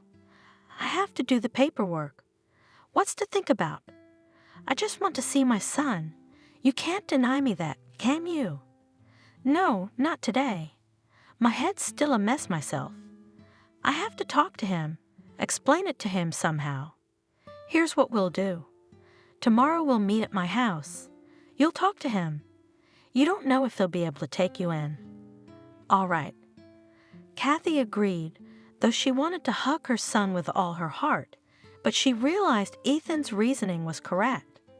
I'm sure Hunter will accept me, not right away, of course, but at least I'll be near him. The next day, the woman bought a huge, soft teddy bear and went to visit. Come in. Ethan stepped aside, letting her into the house. We're waiting for you. Hello, little one. Kathy looked at the exact replica of Ethan. Curls of hair just like hers were neatly combed. The boy eyed his unfamiliar aunt warily. She held out the bear to him and smiled broadly. The little boy smiled back and accepted the toy. Kathy did not make an attempt to hug him, afraid to scare him. She decided not to rush things. You're doing great, Ethan praised her. I was afraid that you wouldn't stand up to him and rush to hug him.